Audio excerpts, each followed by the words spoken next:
with massive thanks and appreciation to all my patrons, including new patrons Sharpworks, Ex-Penguin95, Stephen York, Ewe Closer, Wee Scott's Dog, Marconius, Jason Utting, Kevin Seidel and Doc Brew, and my latest patron, Marius.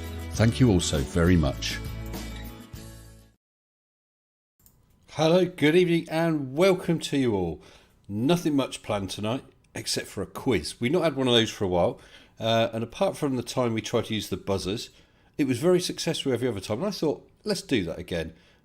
Something different, something we've not done for a while, just a bit of relaxing fun.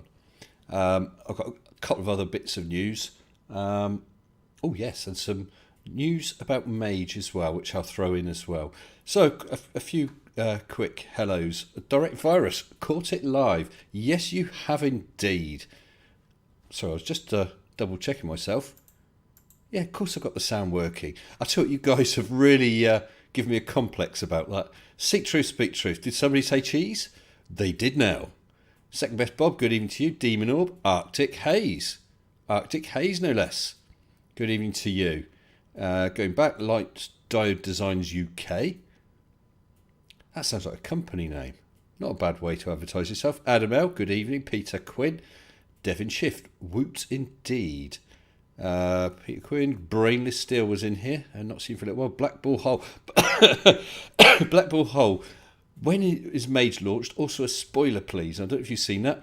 The spoiler is that there is a plan to go up a ways and then come back down again. That's as much of a spoiler as you're going to get. I don't have updates about the project itself. Q and I haven't had a chance really to hook up to sort out possible dates. But I will let you guys know when that happens. And I was also thinking, when it comes to it, because this, with Mage, Mage 1, I kept everyone in the dark about the success or otherwise of it. I think when it comes to Mage 2, assuming we get successful, I will actually announce that and say it was successful, we got some great imagery, but you're going to have to wait for the video to see it. I don't want to string people along and think, is it going to fail again? Of course it's not going to fail again. Did you see, there was only a couple of comments by Flat Earthers, one of whom said, you're making up an excuse of this manufacturing fault to hide what you witnessed, or words to that effect. Yeah, right. As Q said, we made a manufacturing fault just to hide the Flat Earth. No. Be nothing I'd like more, actually, than to send it up and take nice images of a flat and stationary Earth, because then that would throw everything up in the air again. That would be interesting. I don't think it will happen, but all options are open, Mr. Flat Earthers. So who else we got? Mario Rui and Hybrid 9mm. I wonder if his brother's around. Uzi 9mm. Good evening to you anyway. Captain Welshie, Clive Wells, Space Comma. And it won't let me scroll back any further. So if anyone said hello before that, hello, but I'm sorry I don't know it. So I hope you've all had a good week. I'll go back down just in case I'm missing any messages here. Good evening, Black Hole, Gary Island White. And Streamlabs, good evening to you. It makes sense, tell others about Mr. Sensible's channel. Everybody should listen to Streamlabs. Clever guy, knows what he's talking about. Oh, is Crafty Keeler in here? Did I miss you, Keeler?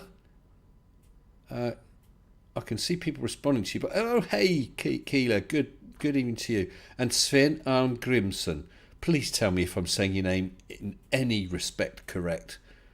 Please. And CGI. That Creaky's got a lot to answer for, hasn't he? A lot. Do I have a cold, Steve Martin? I don't know. I did have a sneeze just for... Actually, I think I probably am sounding a little nasal, thinking about it. Today I had just a slight sore throat at work, and I do wonder if I'm coming down with something. Not COVID's. Besides, I think distance-wise, we're probably okay. So even if I'm infested and covered in COVID's, you ain't going to get it from me. Okay? As long as you step back from the screen. So stay safe. Keep a 1 metre distance from your screen. And I suppose I could cover the camera with a mask. That'll keep everyone safe, won't it? There we go. All sorted. Yeah, one thing I wanted to talk about was the other channels, the Flat Earthers channels. What on earth is happening? Or what on Flat Earth is happening? Oh, pretty close to it. Which bit? I'll try the first name, Sven. Or is it just Sven? And Arn Grimson. Sorry, I am doing my best. Get well. Steve, I don't feel ill at all. But I think possibly just got a light cold. A computer virus, possibly. I done got cooties. I done got bugs. Yes, other channels. What on earth are they playing at? Mitchell from Australia has done nothing for about 3 weeks, and the last thing he did was just a mirror of Anthony Riley. Anthony Riley has done virtually nothing, and all he's done, I think yesterday, is put up a mirror of some rubbish rap song all about paedophiles. Methinks that Anthony Riley is going down the path of QAnon. So he really is lost if that's the case. Not good. And yeah, the others, what's his name? I was looking at Thrive and Survive, Rich, because I'm going to pull him up. I was thinking I'd put a comment in his latest video about the Umbra Penumbra to give him a final chance to do his response to me, only to find he hasn't really got anything. He's not doing anything. I think the only one still pumping out stuff is Nathan Oakley, and we all know what that is. Yeah, really puzzling. Has the Flat Earth died? Are they really giving up and going away? Because all they seem to be doing is stuff about coronavirus, although that seems to have gone down a bit more. About the masks themselves. 5G has come and gone pretty much. I think we're clobbering them, which is good news in one way and bad news in the other way. And what the hell are we going to talk about? Not sure. Hey Keeler, group hugs are awesome. Definitely. Rachie00000, good evening to you. Good old Nathan Thompson. Yeah, sorry, Peter Quinn. I did have a look at Robertson Thompson. I don't know. Sorry. There you go, Black Hole. I approve that comment. Yeah, I do look at them. I've got a good one out, I think Thursday or Friday. I'm not sure scheduling because my week is fairly tough. So I'm going to try and get a second video out. But a guy, God, I can't think of his name. But it's a fun video. Really enjoyed it. And it was a recommendation by someone who's on my Discord called Mark. I won't give his surname. There's a great channel he found. But yeah, need more. They're doing live streams instead of content. Well, that's true, I guess, Keeler. Because, I mean, they can churn out 2 hours of crap that is impossible to sort of get a handle on, rather than a 10-minute video putting forward some wacky theory and the evidence for it, which is quite easy to pull to bits. That could be the case. When are we showing more amazing proofs of globe Earth from Ranty? I don't know, Black Hole. I mean, someone said Ranty is running from the flat Earth and Sleeping Warrior is chasing him. And that's the way it seems to be. I mean, the past couple of weeks, actually maybe a little longer, it's got harder and harder to find stuff to do. Oh, my background video stopped. What's all that then? Let me just flick to the intro and back again, see if that kicks it off. Oh, what's happening? I'll flick to the intro. Not going to play it all, don't worry. And back to the... Oh, it's going again. That background should be on a loop. I have seen that happen once before. Let's just make sure. Yeah, it's ticked for loop. Weird. Well, if it stops again, I'll choose a different one. Spooky.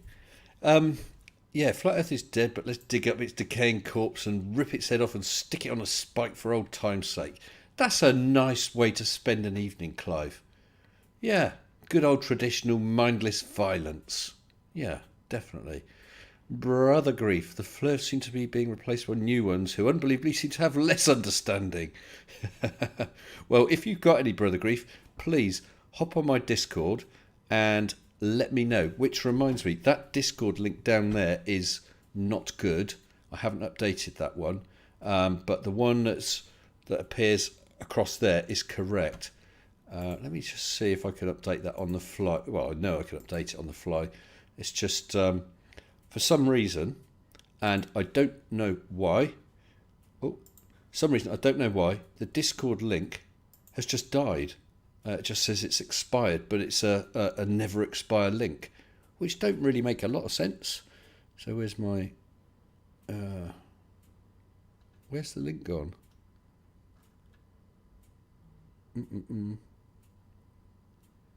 Oh, it doesn't seem to be there either. I'll have to find it. Yeah, so the link below is no good, but I have got it.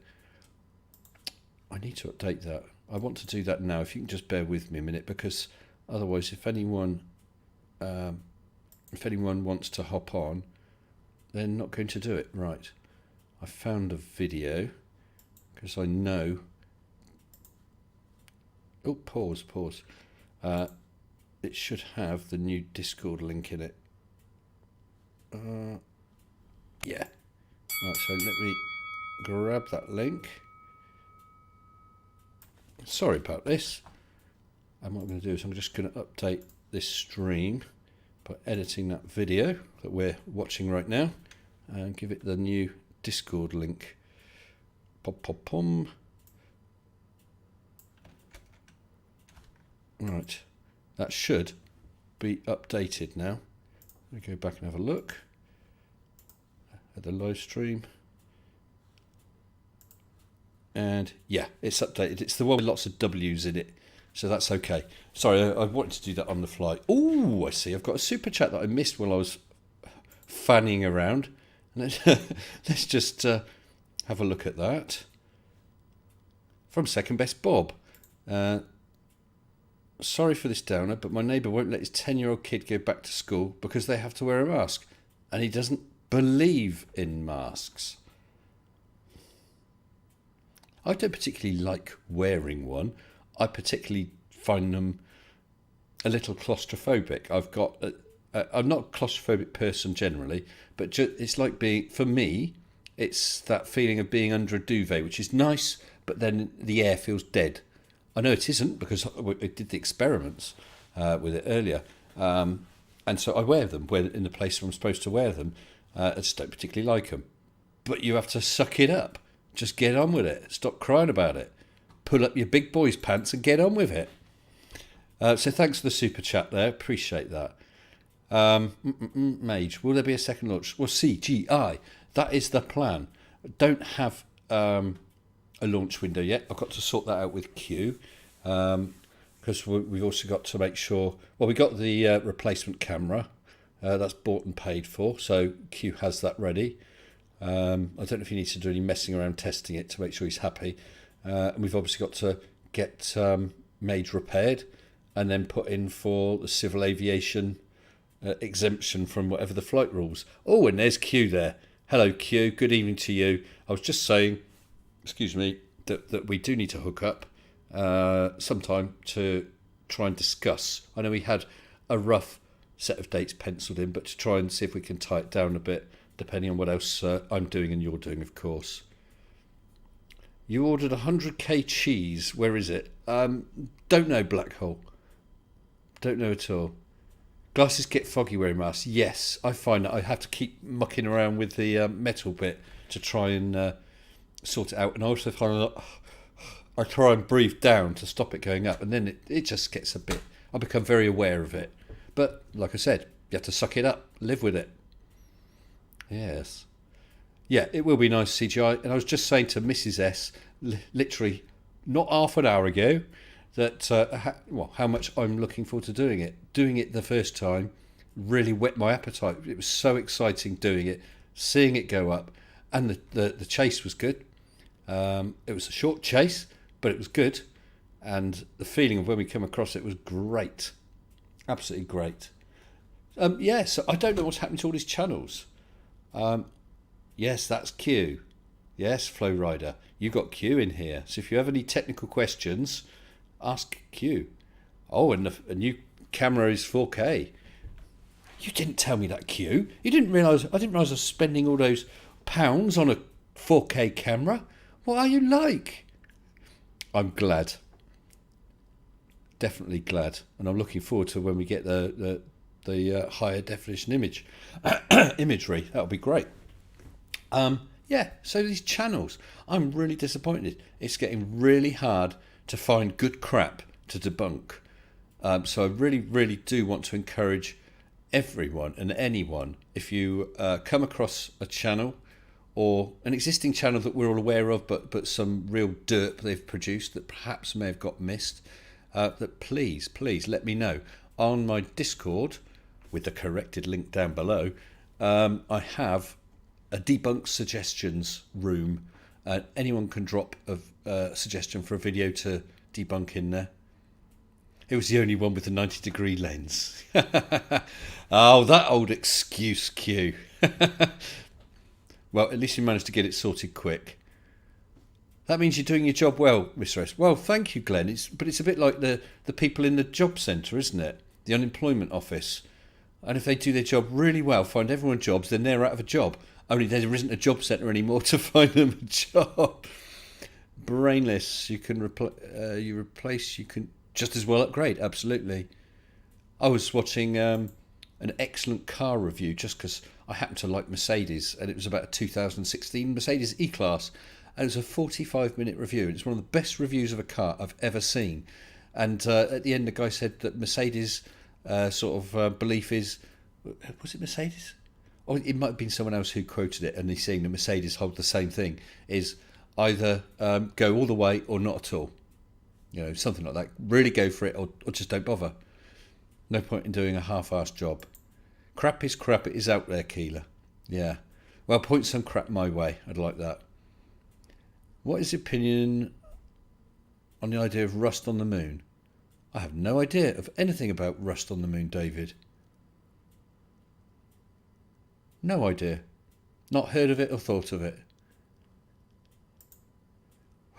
A black hole with a debunk suggestion. Please, well, you can email me. My email is down below, mr-sensible@hotmail.com. You can drop it in the debunk suggestion. It's just otherwise I'm going to lose track. I obviously can't take notes at this time. But I did say I had a little bit of news about Mage. Let me just get this set, because this will be news to Dave as... hold on, what am I talking about? Hold on, let me get this set up. Topic off. Right. I have a new sponsor. A new sponsor for Mage. This guy contacted me. He runs a business with the most excellent of names. So Mage is now not only sponsored by Bob the Science Guy, not only sponsored by Arctic Haze, it's also now sponsored by Just Shoot Me, Woven Aircraft Maintenance, which is the most fabulous name I've ever come across. And apparently Just Shoot Me is Canberra based, providing rigging services to para and hang gliders, sailplane pilots and skydivers. So Just Shoot Me, thank you ever so much for contacting me and offering to help sponsor. Because I only got the graphic today, I've not been able to put their web address on there, but that's justshoot.me. Okay, it's justshoot.me. So the graphics will be done. It will be added to the sort of sponsor role on future Mage videos with their URL as well. But yeah, big thanks to Just Shoot Me for sponsoring Mage, which was a nice surprise. Wasn't expecting it. I just suddenly got an email. I'm just making sure I've got everything set to come back. Everything just happened just like that. And that background stopped again. I'm fed up with that. I'm going to change the background. What do you want? Something a bit Star Trek-y maybe? What do you reckon? Have I Mandela Effect. Have I covered the Mandela Effect? I did do one about it. But when I went back and watched it again, it wasn't the same. Yeah, I'm going to change this background. How about... Oh, we might as well go for this one. I do like this one. It's probably my favourite one. I'm going to have to resize it. That's the problem. These things all appear as different sizes. And I'll also have to switch off. Where is it? I don't know where the sound is for it. Yeah, I switched off the sound because... Well, I'll turn it right down because it can get a bit distracting. Here we go. Back on the bridge. And I just realised you could see everything I was doing. How did that work then? Because it hadn't... Goodness knows. I said this is a bit unplanned tonight. Oh, got a super chat from Andreas Elk. Just refresh it so I can see the whole thing. Oh, sorry, Eld, not Elk. Beg your pardon, Andreas. Come on. Saying, for 20 Swedish krona, is there a height guess raffle for the second launch? It's the same competition, Andreas. So people who have entered already, I suppose actually I will have to, what I'll do is, I think I will have to read it, won't I? Because I'll need to put something in about the tie-break questions. But anyone who wants to leave their entry in can do so. And what I would do is if I have three new tie-break questions, I'll take their answers that they gave me for the original three tie-breaks. So if they got 2 of the 3 tie-breaks correct, they score 2 of 3. And if someone's done a new entry with new tie-break questions and scores 2, you see what I'm saying? Because I don't want people to have to email again if they already have, unless they want to change. Yeah. So, yeah, I'm going to have to do that. I'll do it about a week before the actual launch, I think. The target height is still currently 39 kilometres. Or as I said on a video before I quickly edited, 39,000 kilometres. Sven Angrimson, pop to Discord and write Mr. Sensible PM. I usually answer within a week. Adam, I'm usually quicker than that. Sure, I'm quicker than that. Oh, Hugh Jars. I hope you got my Discord message. Oh, you did. Let's see. All right. Oh, okay. Thanks for those messages, Hugh. Okay, so I wasn't strictly correct on one of those 3. Never mind. But I'm glad if you're happy with that. Nice one. That's tomorrow night. Everybody, Hugh Jars. Hugh Jars, it is tomorrow, isn't it, Hugh? I'm sure. Has got his 1,000 subscriber. I nearly said 1,000k. 1,000 subscriber special. I think it's tomorrow. Hugh, please post details about it in here. Okay? Definitely. Can you have peer pressure without a container? Oh, excellent, Microraptor. Like it. 39,000 kilometres. Yeah. It's not bad, is it, Harry? If only. If only. Q's making people laughing. What's all this? Optical effects. Oh, Gary Whitebengo. Well, he hasn't lasted long. What's he done now? I'm going to have a look at his deleted message.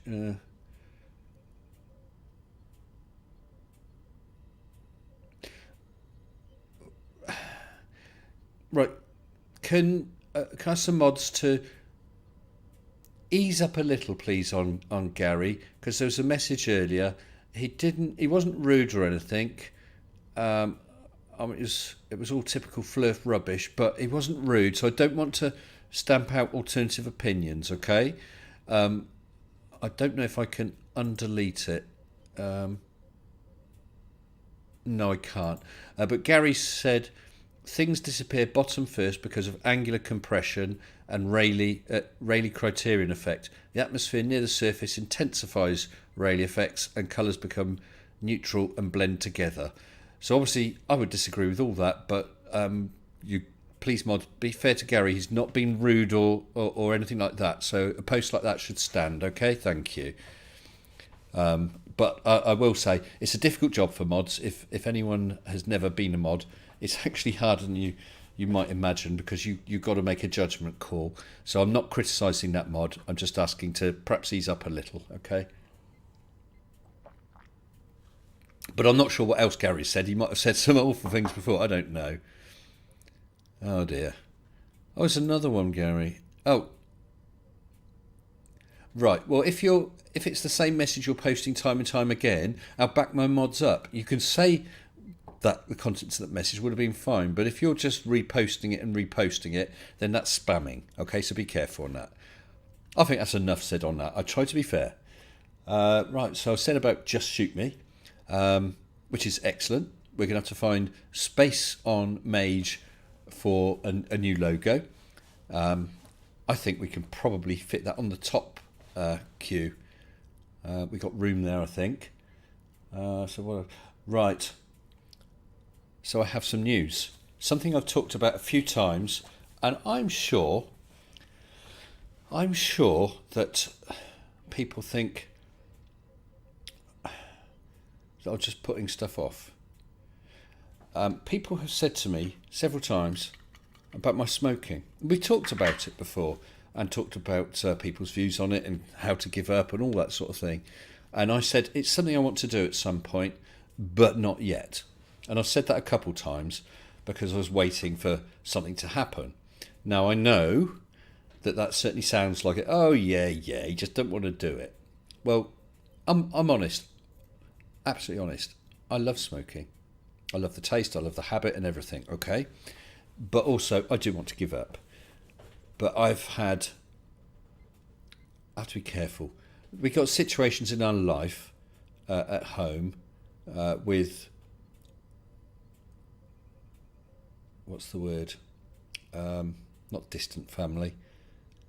Extended, that's the word, extended family living with us. And there are difficulties and so on, and including elderly relatives. And I'm not about to pour my life out here. But with one thing and another, certain financial situations across the whole family meant that a lot was up in the air. And long term, I'm talking about over, say, about 5 years, it could have reached a point where, well, really, my house was at risk. Okay? So there's a lot of stress. And we had plans of how to sort this out so it's no longer a problem. And it almost came off sort of last autumn, late autumn towards Christmas, but then it didn't happen. And then, of course, all the corona stuff really throwing things into a mad state. And part of this was selling a property from a family member owned, because once that happened, masses of things would get an awful lot better. It finally has happened. The house has sold, the money has come through. So that means that instead of myself and family being financially, or in a financially precarious position, we're secure. And I mean secure. We don't have to worry anymore about the things that could have gone wrong. Of course, other things can go wrong, just like they can with anyone. You know, let's say you lose a job or an unexpected massive bill. That sort of thing is always going to be there, and always is, I guess, for most people.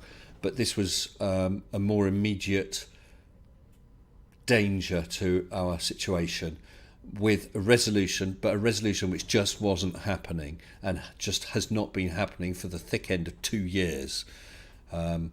So that has been massively on my mind. So there was just no hope, and it wasn't even worth trying to give up, no matter how much I wanted to. As I said, that's. And I've just seen a message. Thank you, congratulations, and that's awesome. Sorry, I wasn't reading those at all. Good news. Happy for you. Good news. Thumbs. Thank you, guys. So, yeah, I'll be a bit more upbeat. So because that's happened, we're no longer in a position where our house is going to be at any sort of risk. Okay, so you can imagine how much safer that makes you feel. Even if I lost my job, don't lose the house now. So, these. Because the house sold about Thursday, and the money's literally just come through over the weekend. I have no tobacco left, and let me show you. Oh, most of those filters. 1, 2, 3 roll-ups left, and just a few filters. I don't know if you can see them anyway. That's what I've got left. I still have, of course, my trusty e-cig. I've used an e-cig for years. I use it as a means for cutting down on smoking, and it works. Thank you, Thea Fungi. Thank you, Arctic. TGK2. Yeah, it is definitely. Yeah, Hugh, I told you to shill your 1,000 sub live stream. I told you not 5 minutes ago. Get on there. Shill it. He wasn't listening. Yeah, so that's what I got left for this evening. So basically, from tomorrow morning, I want to give up smoking. I have tried many times. I've tried patches. I've tried gum, but I didn't like the taste of those at all. I tried patches again. I can never remember the name of it. There was a drug, and when it came to the UK, it was an experimental drug. So only a limited number of people could be on it. I was on it, and it worked brilliantly. Zyban, it was called. Basically, you take this drug for about 2 weeks, and smoke normally, and then on a certain day, you stop dead. And although your body would still go through the cravings, your mind wouldn't give a monkeys. It just, so what, I'm not bothered. And it worked a treat. It really did. I stopped dead for quite a few days, and it wasn't a need for nicotine that got me. What it was the drug. It had a side effect, and all of a sudden one evening, I would not say it sent me suicidal. I was not suicidal, but all of a sudden, it was like a switch, and I was climbing up the walls. I was frustrated. I couldn't think straight. I was pacing. It really affected me badly. And then we found out it was a side effect, so I stopped that medicine. It was quite scary, actually. And yeah, I've tried lots of things. I even went on TV. There was a show. They were comparing different methods. Someone had patches. Someone had gum. I can't remember. Someone had to go cold turkey or whatever. And I had hypnotism.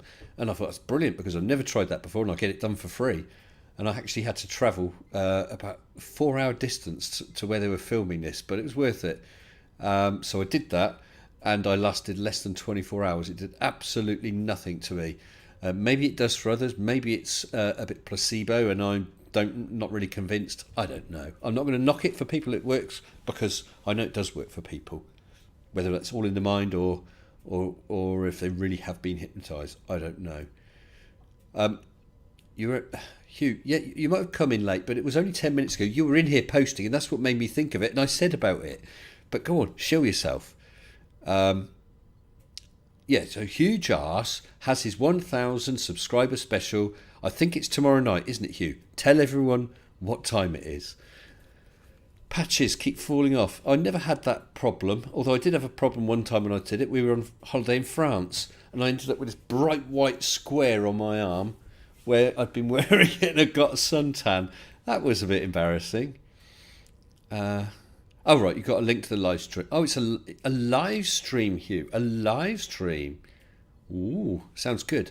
Unfortunately, I'm not going to be there, as you know, Hugh. I would like to, but I'm afraid I'll be working. Working on interesting projects. Cut yours down. And you're talking about cigarettes. Is that right? Cutting down. I must admit, yeah. If you're busy, your mind keeps off of things. Yes. Sorry. Try telekinesis. Shampix. Oh, that you wound up attempting suicide, says Chrisma and Dave. Yeah, it can be quite scary. I'd not heard of the side effects of that one, but Zyban, it's just such a shame, because it was totally effective with regard to the smoking. I did not miss it at all. It was the easiest stopping smoking I ever had. And if I had not had the side effects, excuse me, if I hadn't had the side effects, I'd have been good to just go, you know? I'm looking chipper, says Colon. Thank you. Thank you, Colon. I don't know if you caught that, because I didn't see you in the side chat. But I know you know a little bit about it. But the whole thing with the sale of that house current has gone through. So me and ours are now secure and no longer in any sort of jeopardy, which, yeah, is a massive, massive relief. Flirts could be taken calmly and cool as Mrs. I'm missing something, I think. Hugh Jarvis, my channel started right here on Mr. Sensible's live stream. Oh, thanks for his inspiration. Thank you, Hugh. Thank you, Hugh. Hugh and your Jarvis.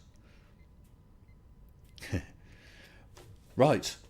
So that was the news I wanted to give. I have told you about the new sponsor, justshoot.me, which is the rigging for, what is it? I can never remember. Gliders, sailplane pilots, skydivers, para and hang gliders, sailplane pilots and skydivers, based in Canberra. So if you're ever over that way and you suddenly feel the urge to go hang gliding, look them up.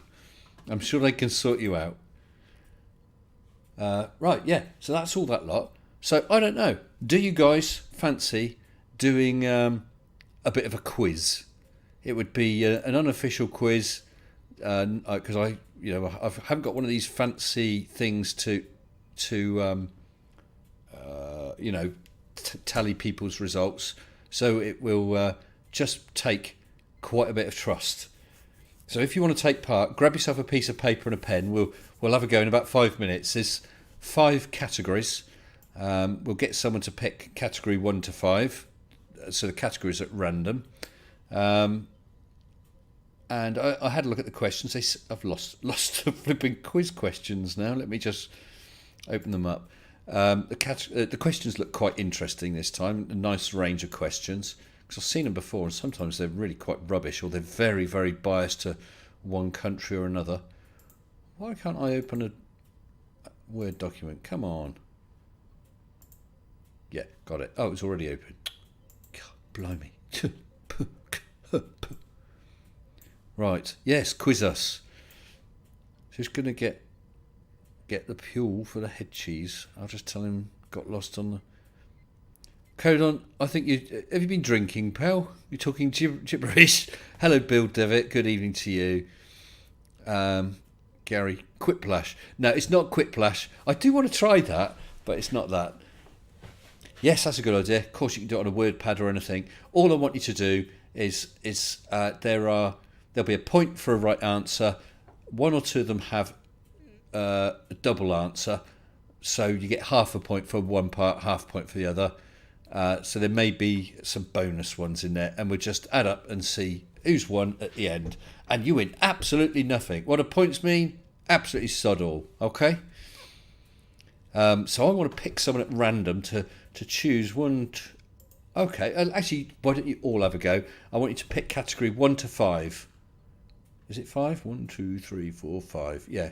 Category 1 to 5. Come on, guys. Give us a 1 to 5. And I'll just take a rough head count of the whatever it is.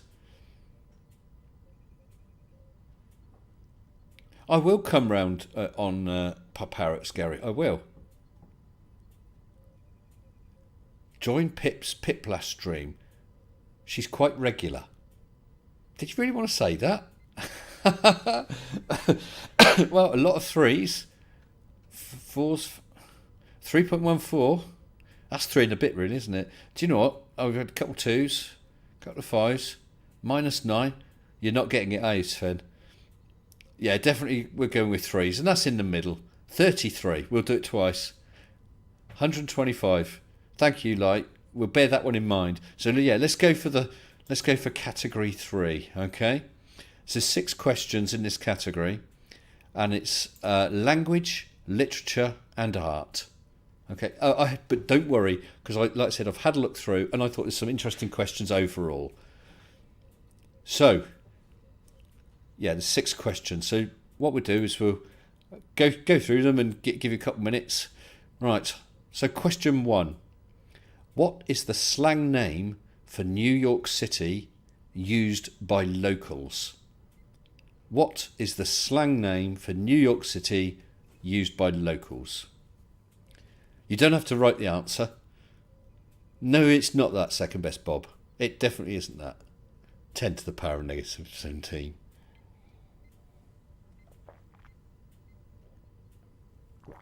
Well, you can put your answers in there if you want, but what we want is honesty when it comes to it, and give yourself a mark if you get the right one when I read it out in a minute, or not.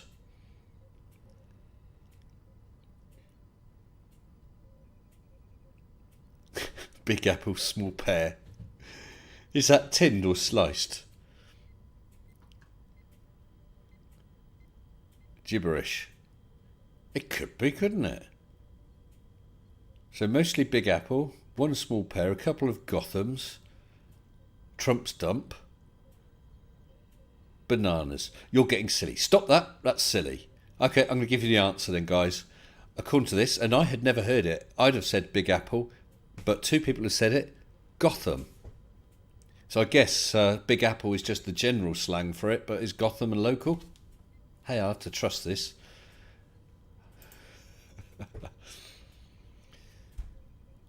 Yes, New Holland, New Amsterdam, that's right. Wasn't in that film, The Gangs of New York, wasn't he called Amsterdam or something? Something like that. Okay, so if you've got Gotham, give yourself a mark, okay? Right, question 2. Name the best-selling book series of the 21st century. And then I nearly read the answer out. The best-selling book series of the 21st century. Yeah, it's Gotham City in Batman films. You're absolutely right. That's why when I saw that answer, I thought, is he sure? Big Apple Market. Hello, Chris Durham. How are you, pal?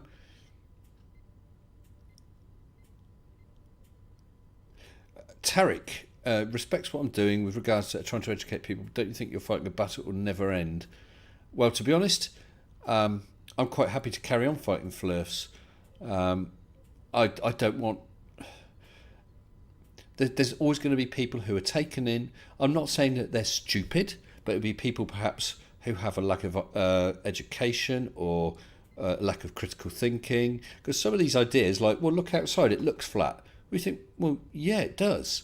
And if that's enough to swing someone the wrong way, I want to be there, and I guess the others want to be there to stop that happening. So what we got? We got 50 Shades of Grey. What have you been reading, Chris? Twilight. The Bible. Is it by Kent Hovind? A couple of Harry Potters. Enid Blyton's 5 Go Camping. Lots more Harry Potters. It looks like that's a favourite. There's 200 proofs the earth is flat.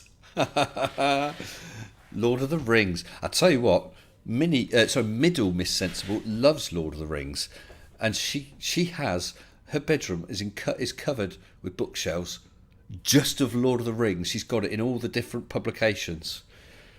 I don't think she ever reads it. So yes, let's go back to the answer, and it was Harry Potter by J.K. Rowling. So if you got that right, give yourself a pat on the back. So we'll go on to the next question. What I'm going to do is highlight these so that I know that they've been done. Which language has the most words, brackets, according to dictionary entries? So which language has the most words according to dictionary entries? I'll try and move this along because we did have a quiz at one point, didn't we? That went on for a long time. So which language has the most words according to the dictionary? Okay. Brainless, I don't know if she saw the making of. But we have a friend whose father works in the film industry. Actually, she does now. And in his garden, he has one of the gargoyles from, whatever what was it? Their school, whatever. But he's got one of the gargoyles from the film. Brilliant it is. Chinese, English, Indian, Klingon, English, Taiwanese, quite a few. Hungarian or Magyar. Right, no, the answer is English. There we go, English. So a point for that, if you got it right, of course, and we do want honesty. Next one. Which famous graffiti artist comes from Bristol? Which famous graffiti artist comes from Bristol? Swearing. Swearing needs a lot more words, doesn't it, really, Irish? Is it Fortran? Oh, crumbs, that language is appalling. I hated that. There was, going back when you had all these machines that, before standard PCs, there was one called, I think it was the Jupiter Ace. I think it was that one. And it was the only language you used on it was Fortran. It was appalling. Oh, got lots of Banksy, Da Vinci,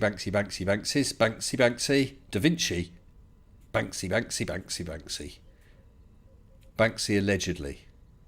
Okay, let's go for that. The answer is Banksy. So it looks like a lot of people got a point on that one. Well done, guys. I must admit, I had no idea where he is supposedly from. So, two more language, literature and art, and we'll get on to something else. Norwegian artist Edvard Munch is famous for painting which iconic piece? Norwegian artist Edvard Munch is famous for painting which iconic piece? 74 letters in Khmer. Good grief. Now, please forgive me, people. I'm not trying to encourage this sort of thing, but I'm going to be relaxed about this tonight because it's the last night, okay? So, Norwegian artist Edvard Munch is famous for painting which iconic piece? Oh, I lost my filter tip after all that. Scream, scream, scream, scream, scream. Oh, that was Jupiter Ace was fourth. There was one that was fourth. Maybe that was it then, Owlman. But most people have never even heard of the Jupiter Ace. You're showing your age, mate. The flat Earth. Right. Sorry, let me get that in there. Said the actress to the bishop. Right, the answer is The Scream. You did really well with that, guys. Take up drinking instead.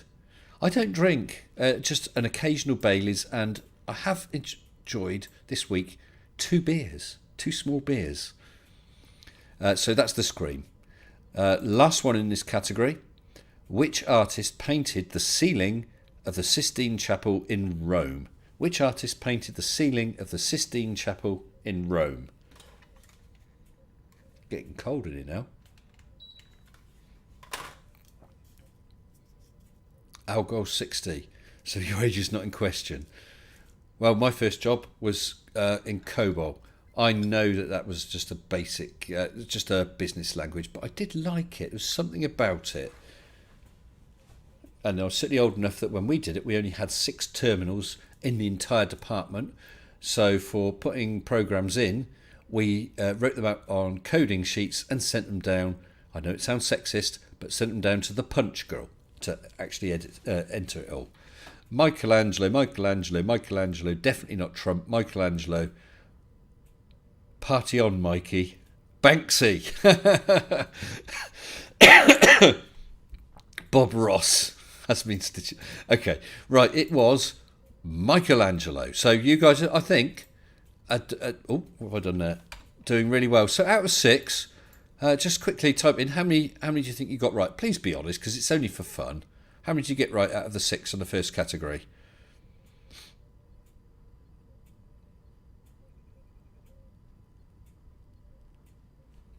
Yeah, punch girls, very, very sexist. Yeah, but that is the way it was. Punch girls were to be feared. 3. Sven Arngrimsson, hold that thought for 1 second.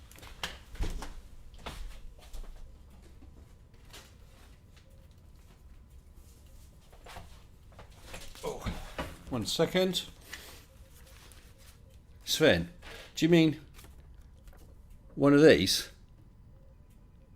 And Sven, do you mean with one of these? Oh, back a bit. There you go. an ICT hand punch weighs a bloody ton. I must weigh it sometime. Let me pop it back down to the floor. You'll hear the thump. Right. So let's carry on. Yeah. So 3, 4, 2-ish. I like that, Sean. I like your style. Well, I think you've done really well, guys. I must admit, I'm not any good at that category. So we've got categories 1, 2, 4, and 5 now. 1, 2, 4, and 5. You've just written a load of numbers. I'll save you, and let's go.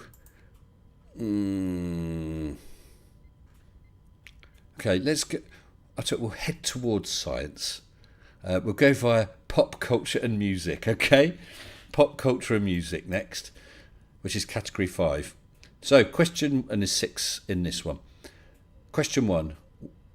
I'm not sure how you say his name. Where is Billie Eilish from, or Eilish? Where is Billie Eilish from? I think it is. Hads remembers switching to paper tape. There's a story of a place that used cards for years and, of course, corrected errors by rubbing in the Chad with a thumbnail.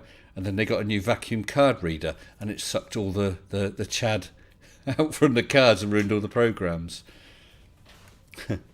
Yeah, so where is Billie Eilish from? Oh, all over. Canada, US, UK, Scotland, Pass, America, Scotland, Canada, Quebec, LA, Isle of Wight. Is he? Earth? Well, Alman, you said this is where you get 0. Maybe. But then you'll pick it up in another category. That's the way it goes, isn't it? Second best, Bob. Okay, you're probably right. That's probably what I would have thought. You think it's Billie Eilish. Okay. Ulaanbaatar. Right, it says here that Billie Eilish is from, and someone did answer, Los Angeles. So I'll say a point for Los Angeles, half a point for those who said US, okay? I don't think we could do fairer than that. Okay. Come on, this is a chance for everyone, apart from flat earthers, to pick up a point. What city do the Beatles come from? What city do the Beatles come from? Yeah, sticky Chad repairs, Alman. I've seen that before, little silver squares and that, yeah.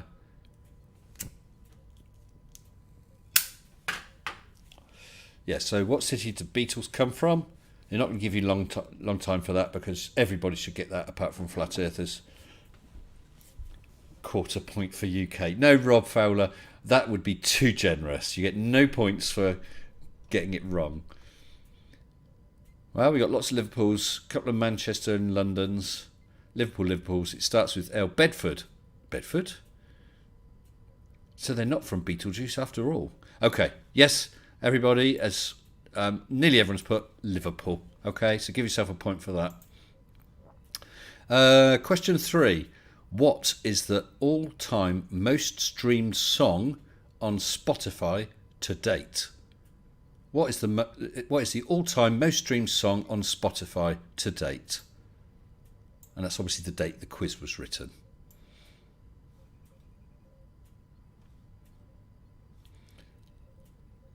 Liverpool. I know a terrible joke about Liverpool. I don't think Liverpudlians, okay? It's not my personal opinion. But how do you know when you've arrived in Liverpool? All the wheelie bins are up on bricks. Hey, I don't think that. Although, actually, I think I've said before, I was a lorry driver for a couple of years, articulated lorry, what you Americans call semis.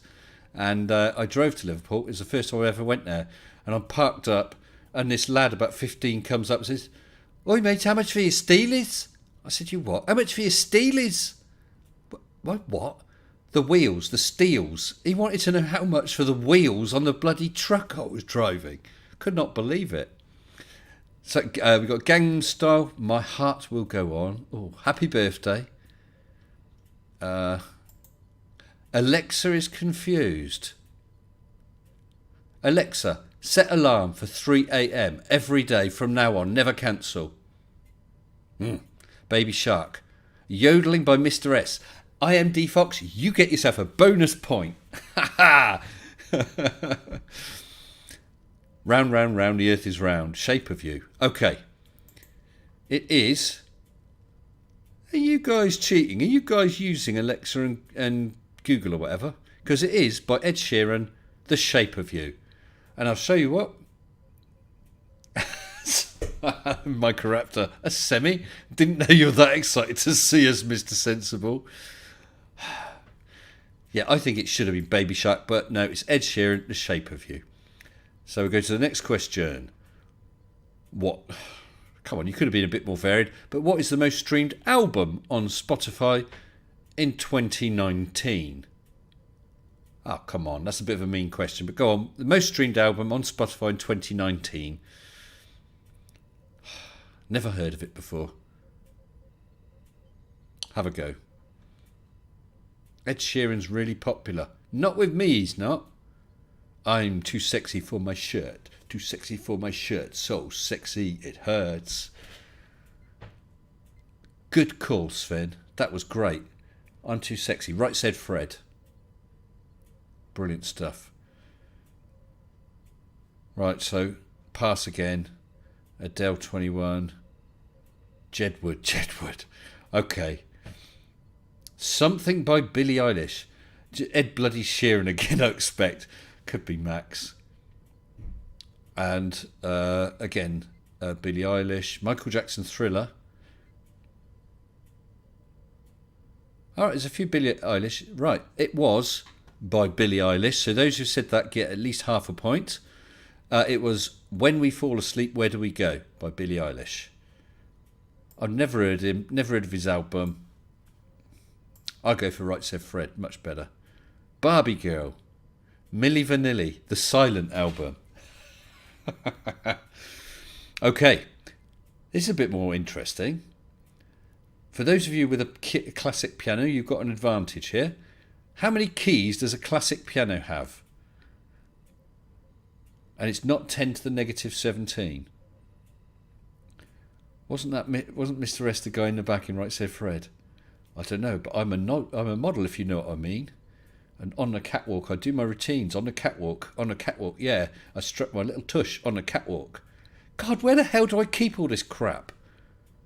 He is a she. Who, Billie Eilish? Well, it shows what I know, Globe Mum. Thank you for that. Yeah, why does suddenly everyone telling me that? Billie is a she. Oh, right, so numbers. We've got 100, 40, 64, 122, 64, 108, 80, 82, 33, minus 17, 97, 2 octaves, 2 black and white, 88 keys, 96. Right. Okay, guys, I've got to say, you're all over the shop on that one. 88. So someone there did say it. Christopher and Dave, well done. You got it. You get yourself a nice fat point there. And anyone else who didn't post it but did get it and is honest. So last one in pop music and culture. Which famous American pop band was originally called Kara's Flowers? Which famous American pop band was originally called Kara's Flowers?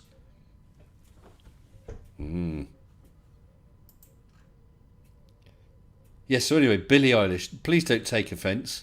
I never bloody heard of you before, okay? I'm quite happy if you're a he, she, or anything else.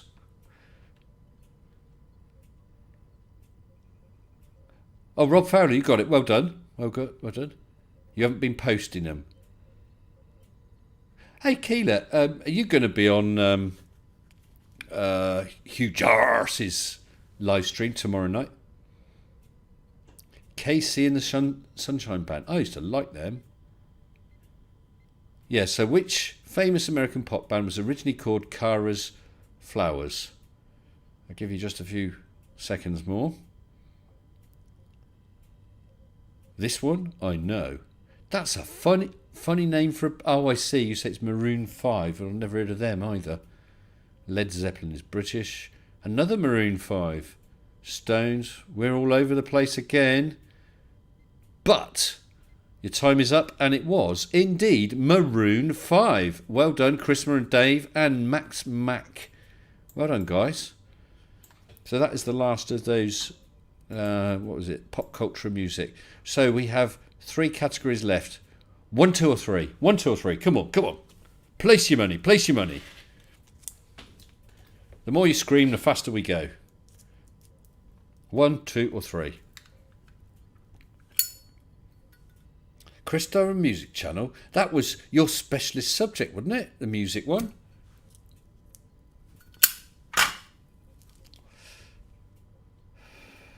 Oh, nice, Keela. I don't know if you're aware. Unfortunately, I can't make it. I'm at work tomorrow, but I will watch it on the flip. Oh, crumbs. 1, 1, 1. I think we're going for more ones. We've got a couple of 2s. 2.5. Oh, 1.414. We'll have to include that and work out an average. Pi. 1, 2 or 3. Very useful, Micro. And another 1. Another pi. 3. What's going on, says Jared D? Good question. Right. I think next one gets it. Next one gets it. Come on, come on. Next one. No one's going to... 2. Right. 2 gets it. Well done. So that was down to X Large 2011. It is World Geography. This is the specialist chosen subject for X Large 2011, who no doubt will score 6 out of 6 even.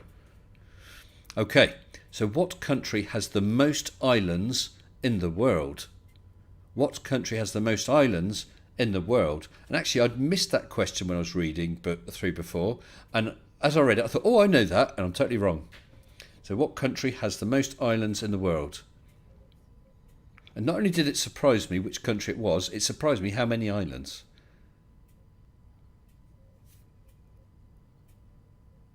Chrisma and Dave, you've reached the end of your knowledge, have you? Geography is a lie. Islands are fake. Indonesia, Philippines, Sweden, Hawaii, Philippines, Polynesia, Norway, Micronesia, communism. I don't think you're getting it, are you? Quite a few Indonesias there. UK Commonwealth. Sealand. That's an interesting thing to read up about, is Sealand. If you haven't read up about it, that's quite a story. Okay, a few more Swedens. Tesco and United Nations. Right. The country with the most islands in the world is Sweden. So all those who've got Sweden, well done. How many? It gives a number. It says over so many. So can anyone have a wild stab in the dark? How many islands Sweden's got? Do you know what? I've had no idea. Yeah, it's worth a read, isn't it, Chrisma? So how many islands? 5. Up a bit, up a bit.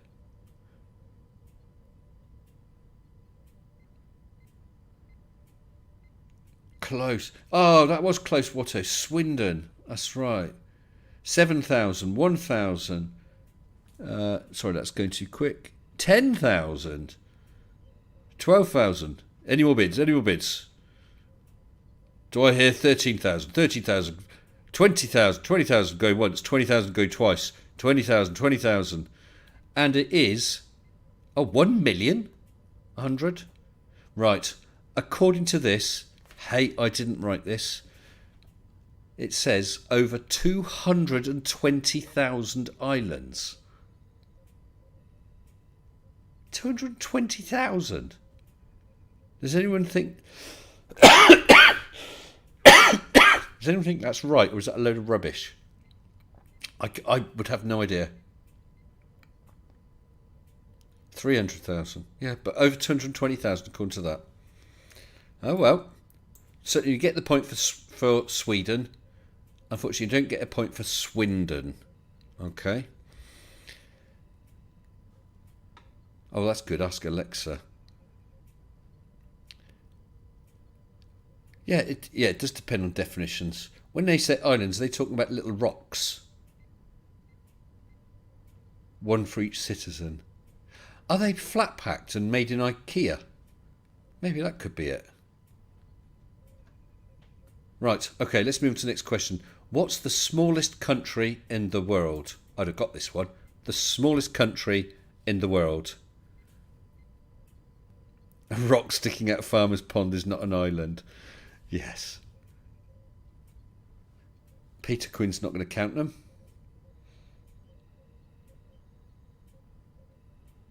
Never mind, Bill. I hope you picked up some points somewhere else. Right, smallest country in the world. Alexa's useless, she's been sacked. Vatican, Vatican. Liechtenstein, Vatican, Vatican. Vatican, Vatican, Vatican, Vatican. Oh, lots of Vatican cities. Andorra. Russia.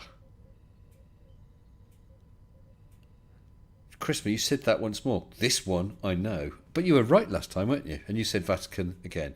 Kitts and Nevis. Okay, right. Smallest country in the world is the Vatican. So well done. A lot of people picked up a point there. Rockall. But it doesn't count as a country, Mark. I guess that's the problem. So that was the Vatican. Right. Come on, a nice straightforward one. This is world geography. What's the capital of Canada? No, second best Bob, not Swindon. The capital of Canada.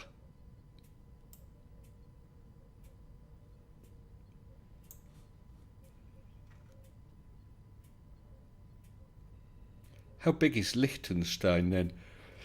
Excuse me. Yeah, Vatican does count as a country, doesn't it? Ottawa, Ontario, Ottawa. Oh, we got find it. Toronto.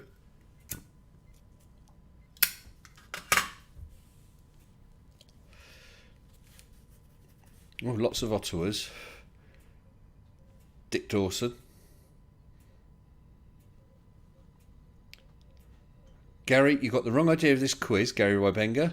It's what's the capital of Canada? Not horizons are proof of the flat Earth, star paths across the sky, proof the Earth isn't orbiting the sun. You're not going to get a point for that, pal. Try again. Beijing. Ottawa, Ontario.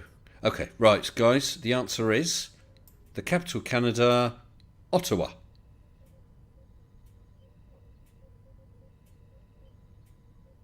Ottawa. He was close. Yeah.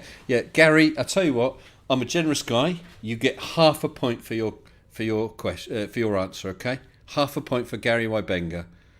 Right. Let's move on to the next one. Name the largest (brackets not highest) the largest mountain range in the world. So I guess that's sort of floor area covered.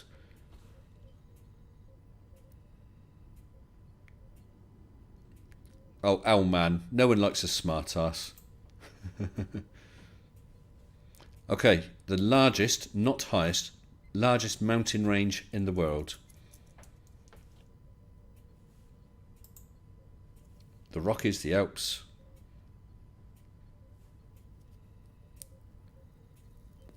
Mid-Atlantic Ridge. Hads, I like that. Lots of Andes. Oh, it says in the world, the largest, not highest mountain range in the world. Rockies, Andes, Alps, Andes, Rockies. Andes in South America. Alps, Ural, the Leggies. And where are the Andes? At the end of your wristies? Yes, we know that. Yeah, lots gone for Andes. Okay. Above sea, it doesn't say. Himalayas. Okay, right, guys. The largest, not highest, mountain range in the world, according to this, is the Andes. It says 7,000 kilometres long, and then it says 6,962 metres high, even though it's not talking about the highest, but there we go. Oh, excuse me. Brecon Beacons. Excuse me. Oh dear, I do apologise, guys. Right, so what is the lowest place, the lowest natural place on planet Earth? What? Let me reread that. Where is the lowest natural place on planet Earth?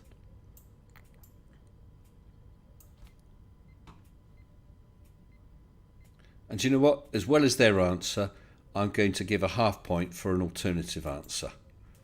The lowest natural place on planet Earth. Challenger Depth, Mariana Trench.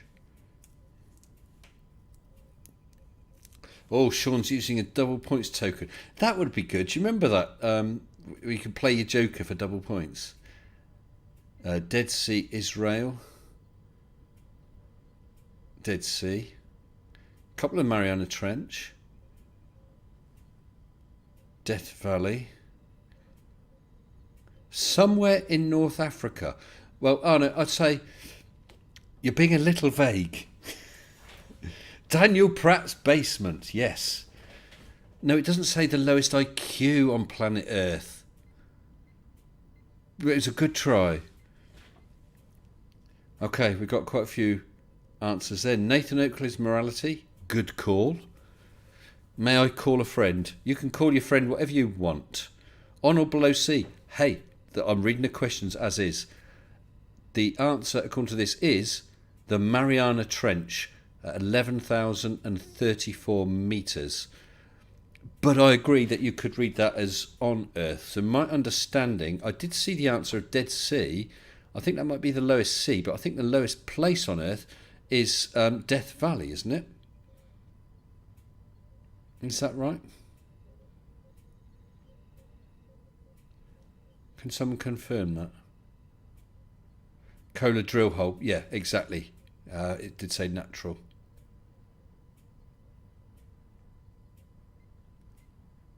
Hello, Kiri Mac. And Bjorn Kamets. Good evening to you two guys. So no one's come back with that. Hollow Earthers are screaming.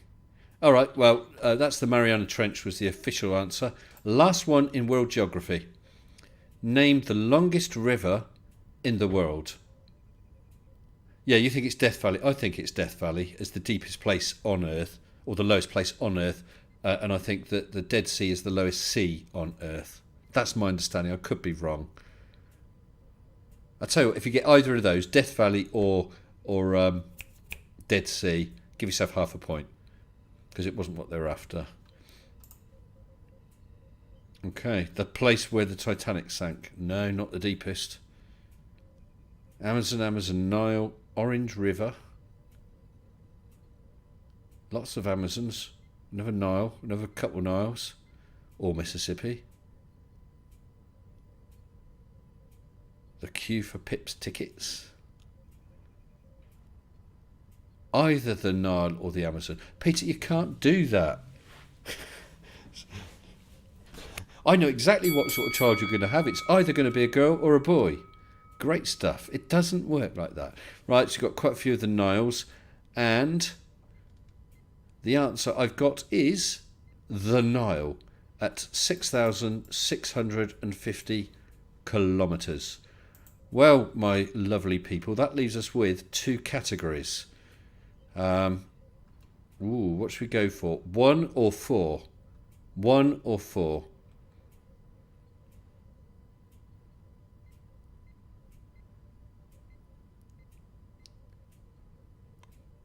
Come on, people, waiting for a 1 or 4 to choose the last categories.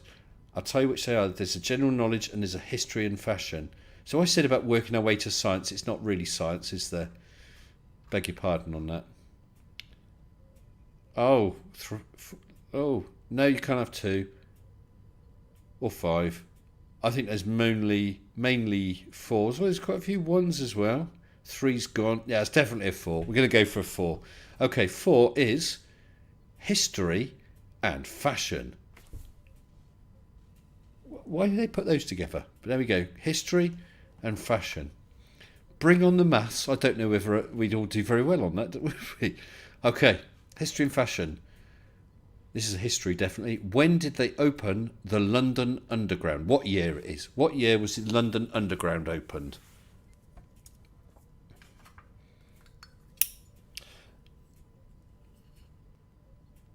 I have 4 blue screens. What are you? I do have screens behind me. What year was the London Underground opened?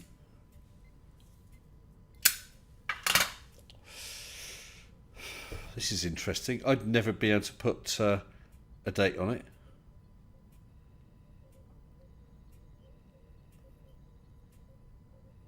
That's interesting. So, I mean, I trust that you guys aren't quickly Googling or Alexaing, but I've got a sneaking suspicion one or two of you might be. But it's quite interesting. If you'd have asked me, I'd have probably said just turn of the century, 1902 or something. I'd have been wrong. Oh look, Sean put exactly that, 1902. Okay, the answer according to this is 1863. 1863, which I did see people answer. Turtle Moo says, what part of it? I'd say the first part. Oh, here we go. Gary, a pearl of wisdom from Gary. Globbers go through extreme mental gymnastics to try to convince us that the Earth is spinning and flying through space in such a way that it appears flat and motionless. Well, I'm glad you're here to tell us that, Gary. Right, next question. Who invented... this is a bit more sciencey, and I expect people to get this. This is a two-part question, so you need both parts for a full point. Who invented the World Wide Web and when? That's the year. So who invented the World Wide Web and in what year?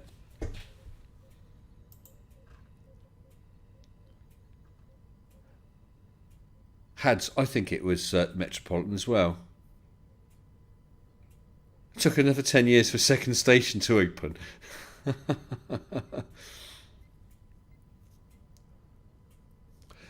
Guys, not where and when, who and when. Oh, I suppose, yeah, it could be. I see what you're saying with that. Spider-Man, 1952. I like your thought processes. Someone in CERN. Tim Berners-Lee, a couple of those, 1998. 1932, Doris Day. What's his name and the other guy?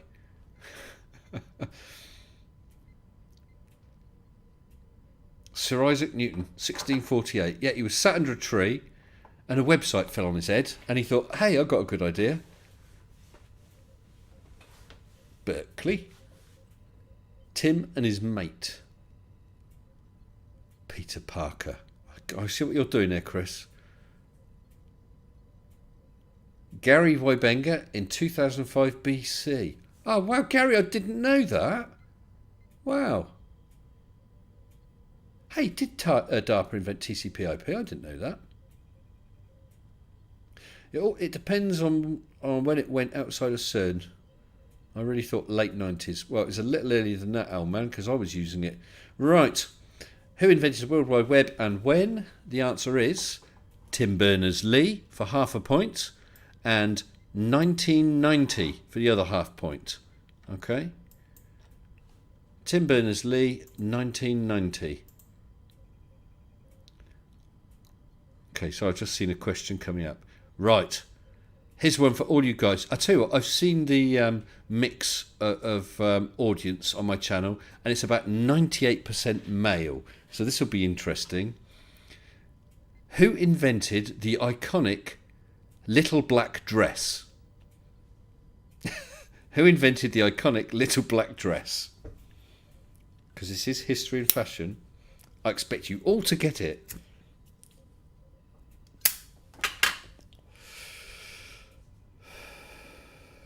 When a daddy internet and a mummy internet love each other very much. A quadruple points coupon. Sorry, out, Sean. I haven't got any left, sorry. Oh, we've got Coco Chanel quite a few times. Christian Dior. Don't know, but he was a good man. Gary. Darmus has just transitioned and says Coco Chanel. Mary Quant. Mrs. Sensible. Brainless Steel says a horny dude. Snark doesn't wear them, so he hasn't got a clue. Okay. Nathan Oakley, 5 years before the flood. Oh, God, you guys crack me up. You really do. Microraptor, you're not supposed to be more or less likely to know because you're a woman, but I just thought it was interesting pointing out that about 98% of the people who watch this channel are guys, so it'd be interesting to see what they put. But the answer is Coco Chanel, and quite a few people said that. And I see Chanel as well, so that's fine too. So that's a point. Coco Chanel. Mary Kwan, I happen to know, she did that little dress with the black and white squares, didn't she? I know that. Because Mrs. Sensible had one for a fancy dress party. Very nice it was. Okay, here's a toughie, people. What happened July 20th, 1969? What happened July 20th, 1969?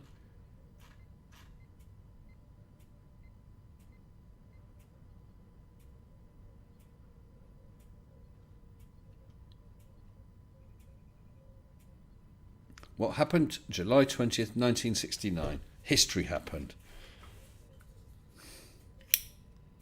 Hey dude, this is a history report, not a babe report.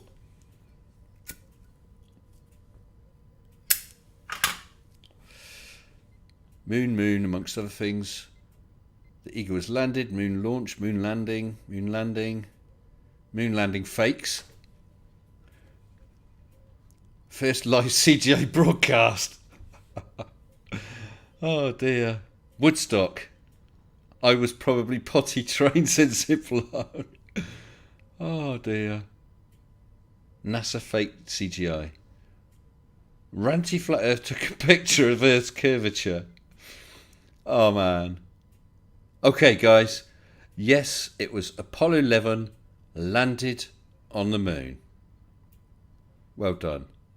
So the person who said the Apollo moon launch, give you half a point for that. At least you knew what the event was. Okay? Apollo, oh, did it? Quite, Bob. Quite. Right, one more question in this category. Right, so this is the last of the history and fashion. When was the first issue of Vogue published? I'm sure this is right up your street. Oh, there's 3 possible answers. When was the first issue of Vogue published? 1892, 1960 or 2000? So 1892, 1960 or 2000? When was the first issue of Vogue published? So the multiple choice one. I've only done one of those.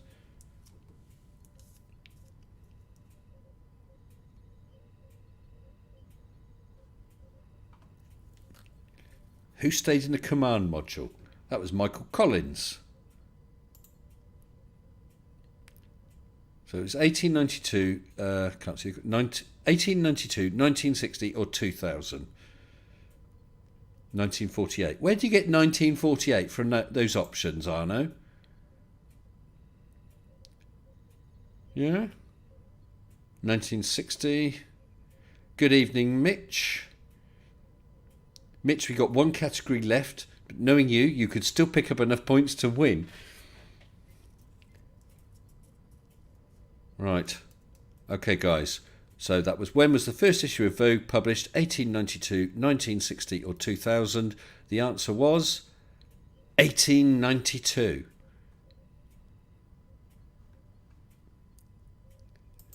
Kiri's seeing answers for questions that haven't been asked. Yeah, Collins.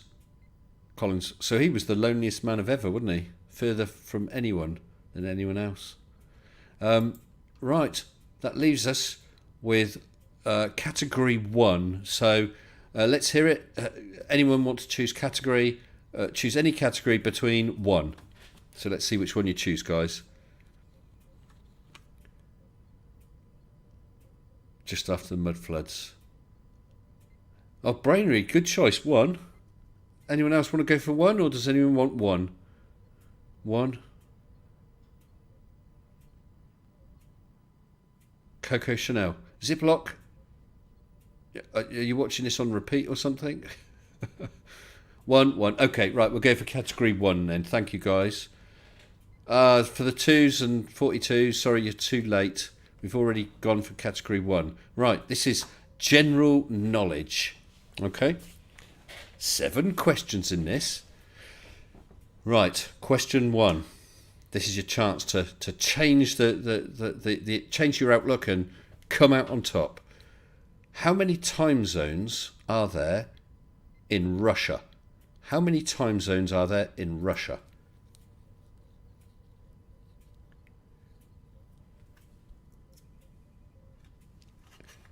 Oh, Axeman, I love that sketch. And it's like their sketches where the wrong letters are transposed and things like that. He's amazing, isn't he? Ronnie Barker doing those things. Yeah, so how many time zones are there in Russia? What was that? Did I see some? 24, 7, 11, 5, 13, 55. Really, Arno? Really? All the time zones. Look, Ziploc, it doesn't matter how many there are in China. The question's about Russia. Okay, right. In Russia, how many time zones are there? There are 11, which quite a few people got. 11 time zones in Russia. Okay. What's the national flower of Japan? What is the national flower of Japan?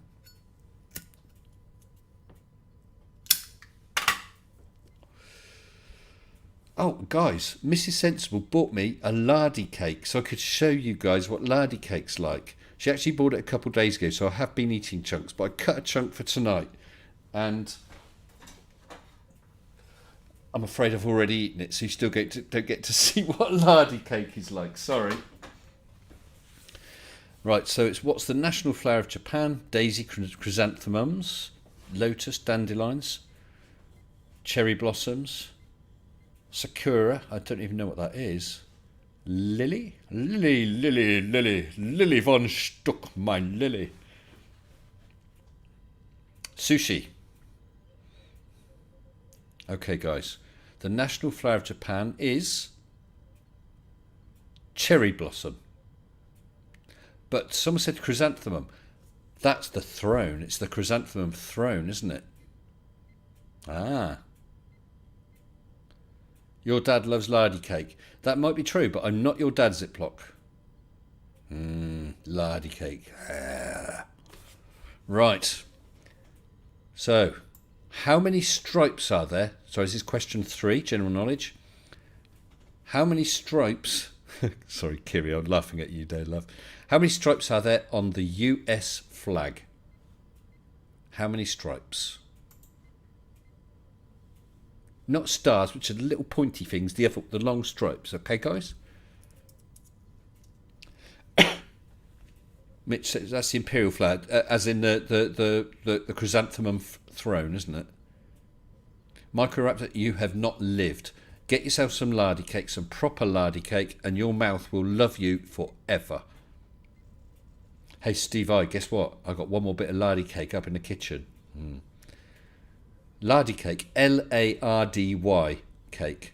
Lardy, as in it's got lard in it. 13, depends what the background is. 22, 13 for a while it was 15. A 12, lots of 13s. One for each English colony. 7 red and 6 white. Oh, you are that smart ass, aren't you, Zip? We know what stars are. We're not flirts. Yes, so it's the luminaries and luminaries and stripes is the flag, isn't it?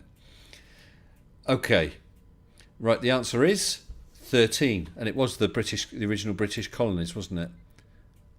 And the 50 states of the stars, with Hawaii being 50th, and hence the TV series Hawaii 5-0. Yay! General knowledge. Okay. Now this one you've got to be exact on, guys. Okay. What's the national animal of Australia? What's the national animal of Australia? Oh, John sorry, I don't know how to say it. Surgard. Try biscuit cake, mostly palm lard and chocolate. Right, so we've got koala, emu, drop bear. Yeah, you've got to watch out for those. Definitely. Emu.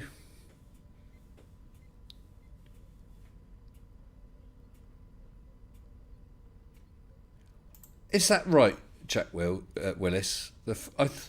I thought the 50 was Hawaii 50 because Hawaii was the 50th state. Can anyone confirm that or deny it? So we got what we got: Tasmanian devil, every animal that wants to kill you, blue ring octopus, the dragons from the mud flood videos.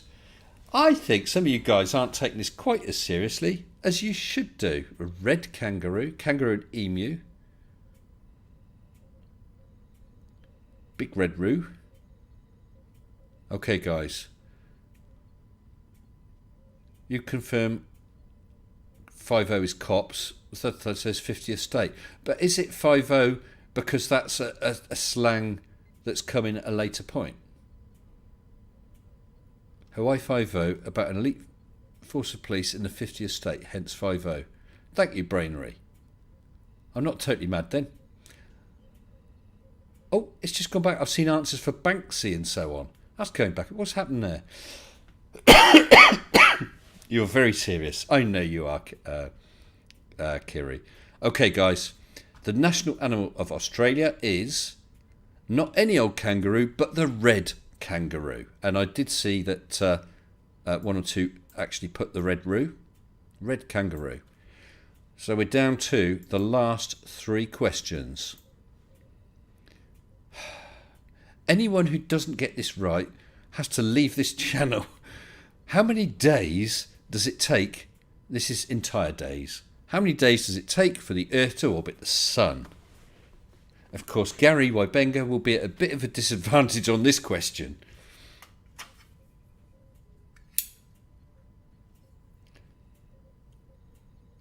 Robert Caslow, stop calling me Shirley. Well, slap my arse and call me Shirley.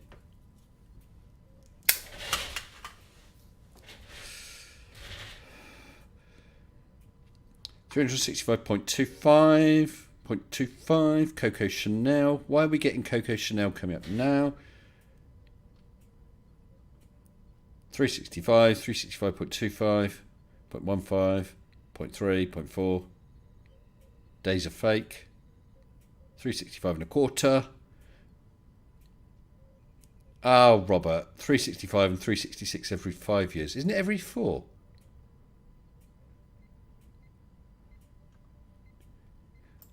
Right, I'm right. 50 was Hawaii first, now all cops. Okay, thank you, Dharmasis. Not that I'm knocking it, because I could well have been wrong on that. It was just what I seem to remember picked up as a useless bit of information from somewhere. Right, how many days does it take for the Earth to orbit the Sun? Yes, 365, but if you put 365 and a quarter, which is more accurate, you get a point as well for that. Okay, guys. Which of the following empires... and it's one of them. Which one of the following empires had no written language? Which one of the following empires had no written language? Incan, Aztec, Egyptian, Roman. Which empire had no written language? Incan, Aztec, Egyptian, Roman.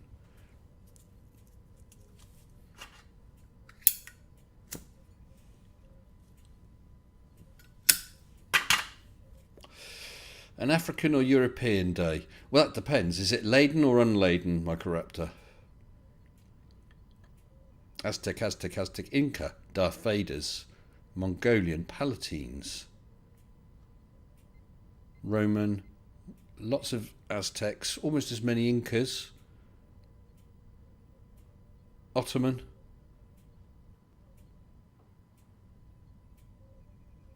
Arse-tick, says Factard. I will allow that. That's Egyptians use pictures.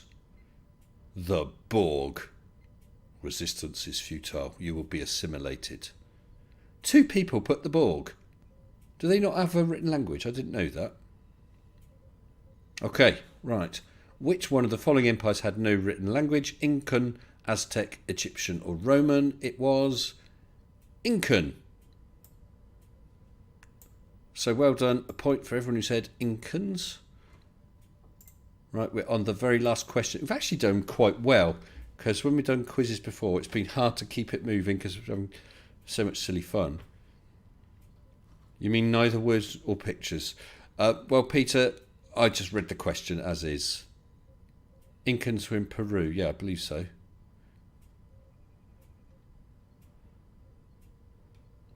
Romans couldn't write. They just didn't know they couldn't. Well, Brian wrote, didn't he? Romani aiunt domus. Romans, they go home. Or Romans, they go to the house. Ah, yeah. 50 became slang for police because of the TV show Hawaii Five-0. Right, okay. Last question then, guys. You get a bonus question in this category. Question 7. Until 1923, what was the Turkish city of Istanbul called? Until 1923, what was the Turkish city of Istanbul called?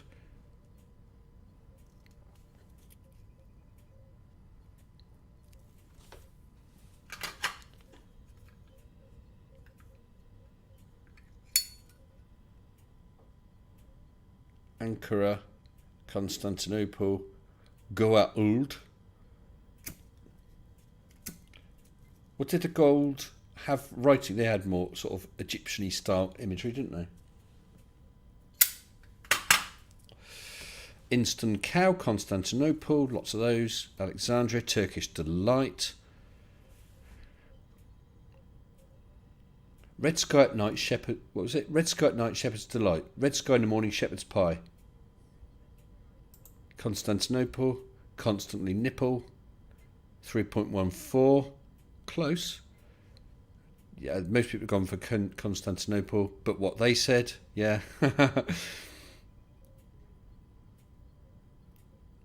Okay, guys. Liverpool, Barry Island. Nice one, Turtle.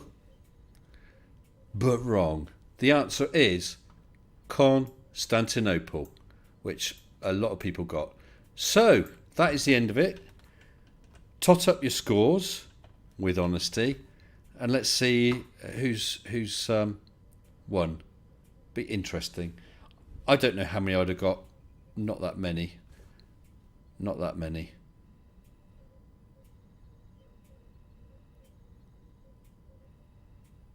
Red Sky at Night, Shepherd's House on Fire.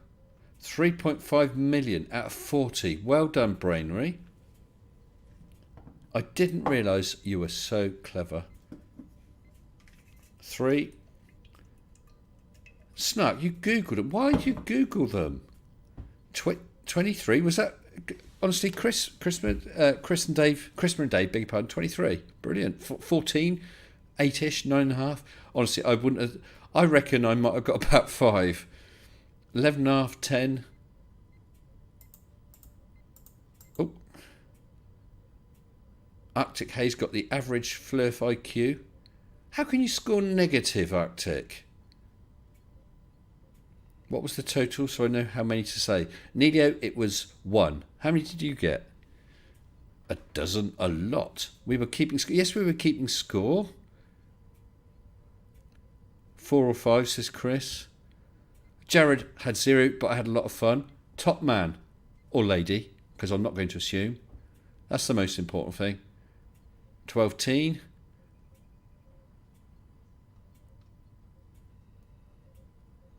Steve was buggering about with his telescope.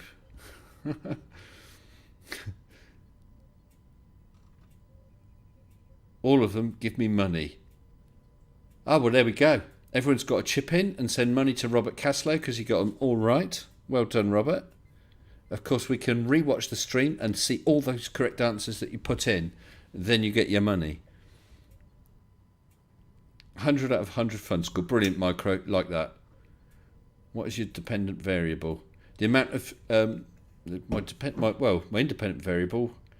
Oh, I don't know. I can't be bothered with all that Riley crap now. Romans were the only ones that had a written word language, so the question was phrased improperly. Maybe, Peter, but it wasn't my question. You stopped bothering to keep score after round 1, says Keeler. Oh dear, I wonder why.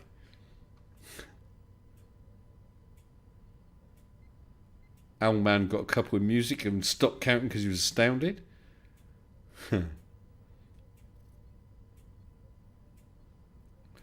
12 was mentioned most, so I win. Well, Christmas and Dave, 23 at 40 is still pretty horrible. Actually, I don't think so. I think that's pretty damn astounding. I'd be pleased with that, definitely, if I got that.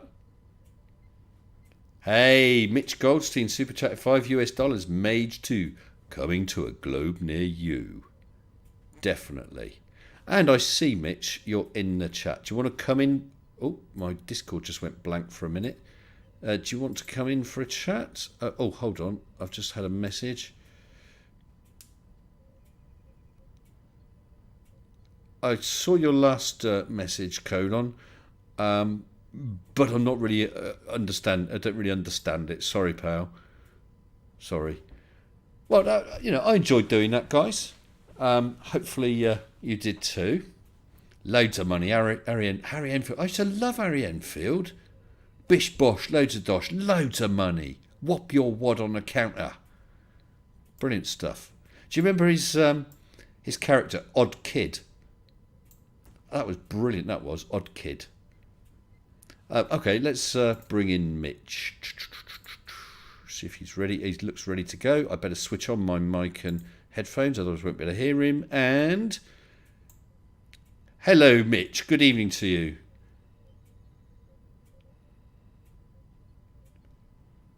I'm fine. And you too. Have you got your YouTube stream on as well? Excellent, excellent. Yeah, so you're aware. Oh, the Snark has just super chatted €2 saying, "May the Mage be with you." Yeah, you obviously realised there's going to be a Mage 2. No, I said you obviously you put in the super chat about Mage 2. You've obviously realised there's Mage 2. It's going to be exciting stuff. No! What, I work my way up to low Earth orbit?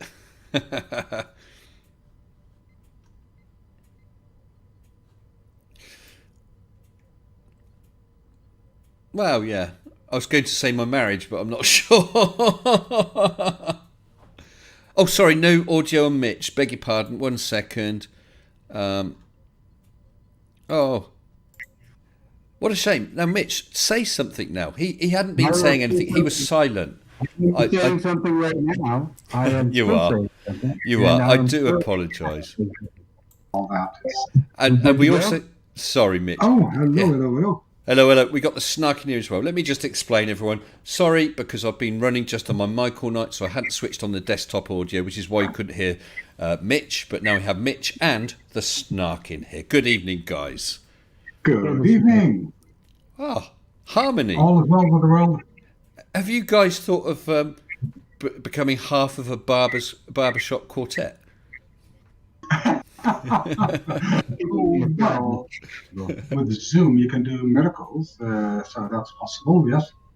Hey, I tell you what I saw the other day, and it's really worth checking out. It was the theme from Knight Rider, you know, the David Hasselhoff series. The theme for Knight Rider played on 8 cellos. It was the same girl playing it. All different. It was fabulous. Yeah, I recommend that to everyone. Have a look at that. Knight Rider on 8 cellos. Absolutely brilliant stuff. Truly one of the great actors of that age.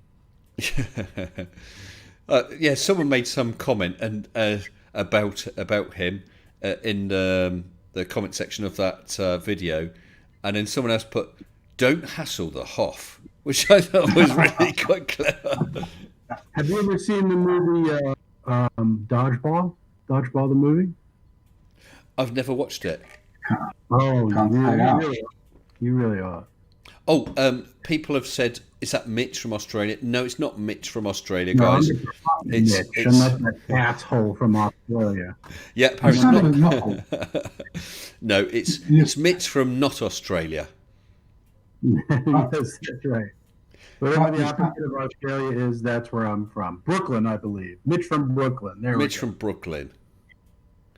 Oh, can you do a Uh, really thick Brooklyn accent? from which section of town? Oh, Got it. go on. Well, what we I guess Well, I could talk to you with a Canarsie accent. If that's really what you want to hear, then I can come at you from Canarsie. That was where I spent most of my youth. okay. That's not sounding like I thought it would be.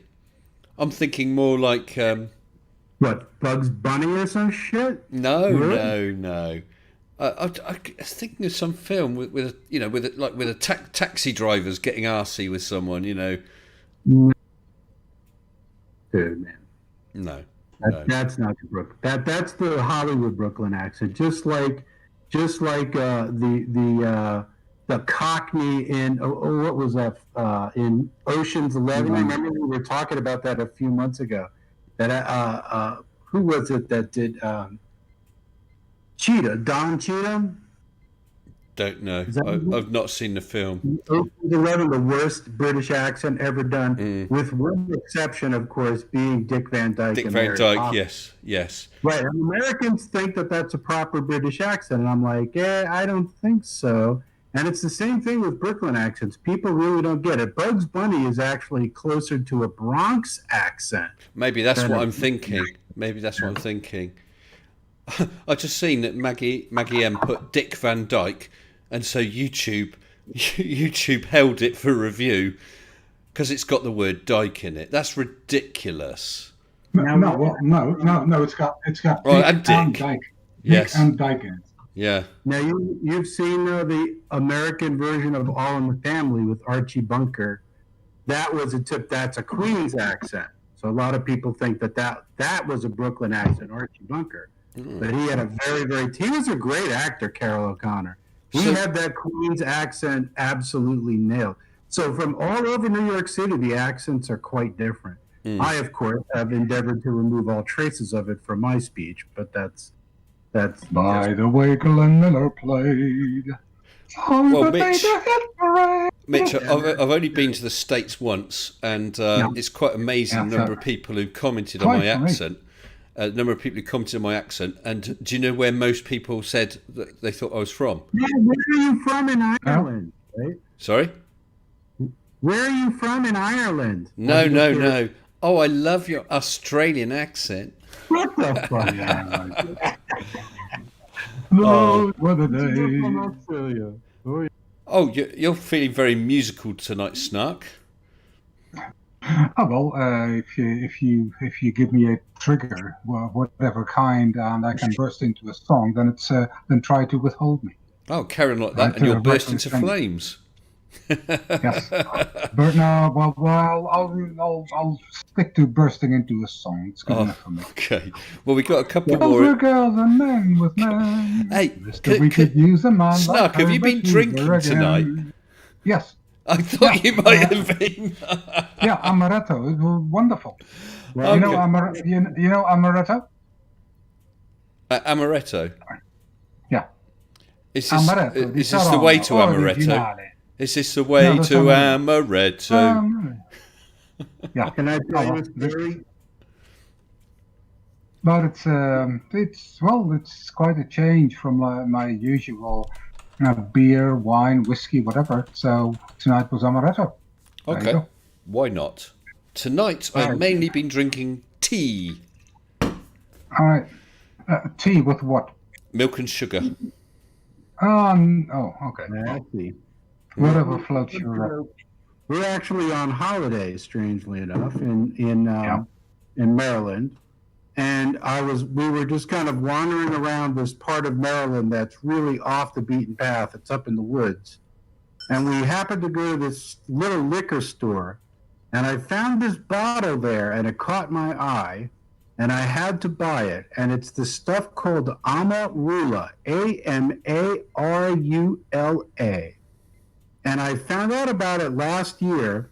Someone told me about it, that it's made in South Africa from the marula, or the elephant fruit, which is a fruit that elephants consume because when it sits on the tree, it naturally ferments and becomes alcoholic. So the elephants eat these fruit and they all get Get drunk. intoxicated and have these great, huge elephant parties.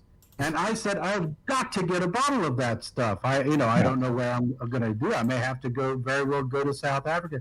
And what Yeah, and then in the middle of nowhere, in a little convenience store in Maryland, and I look on the bottom shelf of the liquor cabinet, and wouldn't you know it, there were 2 bottles sitting there of this Amarula elephant liqueur, and it is fabulous. And I have drunk so much of it, and I am. yeah, but then you still have to find the elephants to party with. Yeah. Oh, Yeah. they're dancing around my head right now. And do you think the elephants would be quietly talking about the Mitch in the corner of the room? Local stories for the elephants. I'm going to bring in. We got a couple of others here. We got Brainless Steel NL. Good evening to you, Brainless. Hold on now. Good evening. And we also How have. are you? I'm fine, thank you. And we also have Chrisma. Good evening to you, Chrisma, and well done tonight. Christmas without Dave. Woo! Have you been cheating tonight, Chrisma? No, Good. You genuinely got 23. I just know a lot of trivia. Oh, that's good stuff. Yeah, yeah. No, I'm well impressed. Yeah. Good for you. But I just Sealand, had 8 good. I just had to say, if you haven't researched Sealand, do it because it is an awesome, awesome story. I know, isn't it just? It's a pretty good rundown of it, I think, on Wikipedia. Yeah, Yeah, it'll give you the Yeah. basics of it. And yeah, so that's 2 of us recommending that. Have a read of the history of Sealand. Sealand. there is a good YouTube video of it too. It's only like 10 minutes long, but that's what I saw of Sealand, and it was like, the heck? Right, it started off by a family just finding the aircraft carrier or something like that, and then they just decided to start their own nation. Okay. Yeah, yeah. I mean, it's brilliant, wasn't it? Yeah. So I won't spoil it for people, because if you've never heard of Sealand, yeah, it's an interesting story. It's quite fun. Yeah. The idea that people just do that.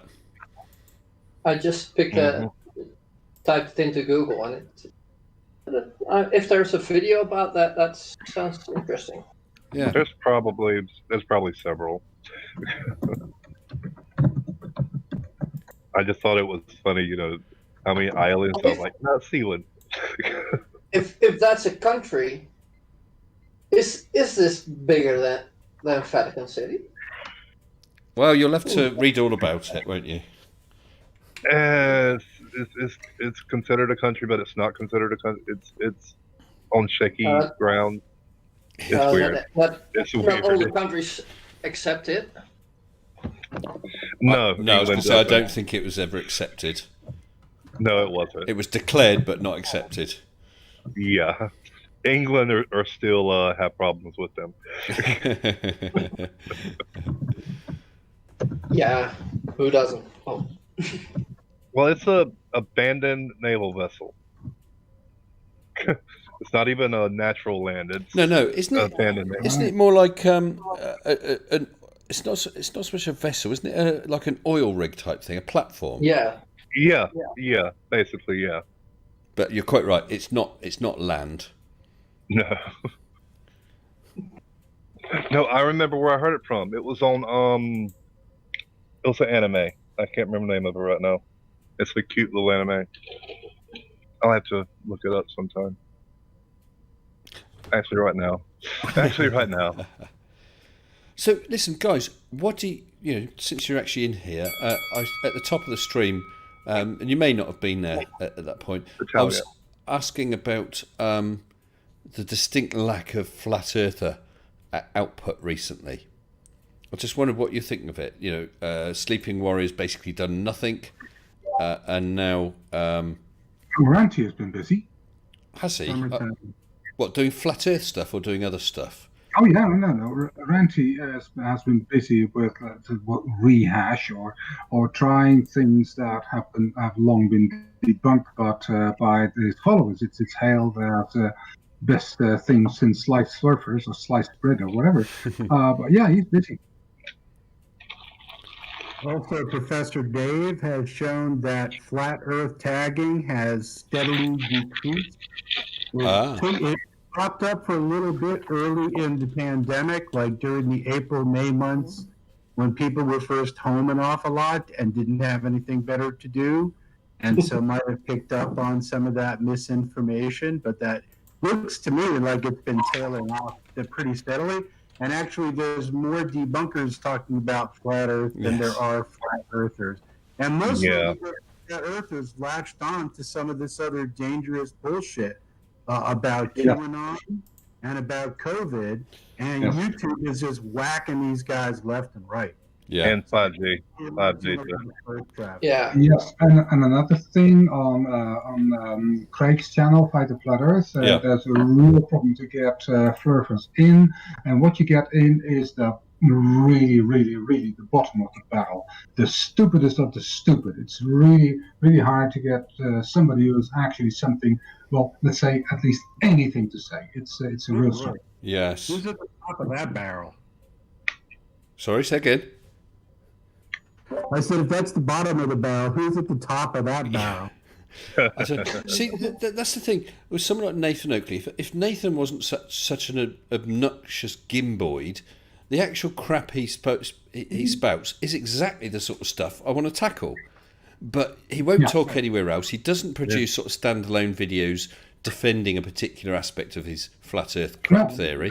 Only live streams, and is just rude and whatever. So you can't even go on the stream.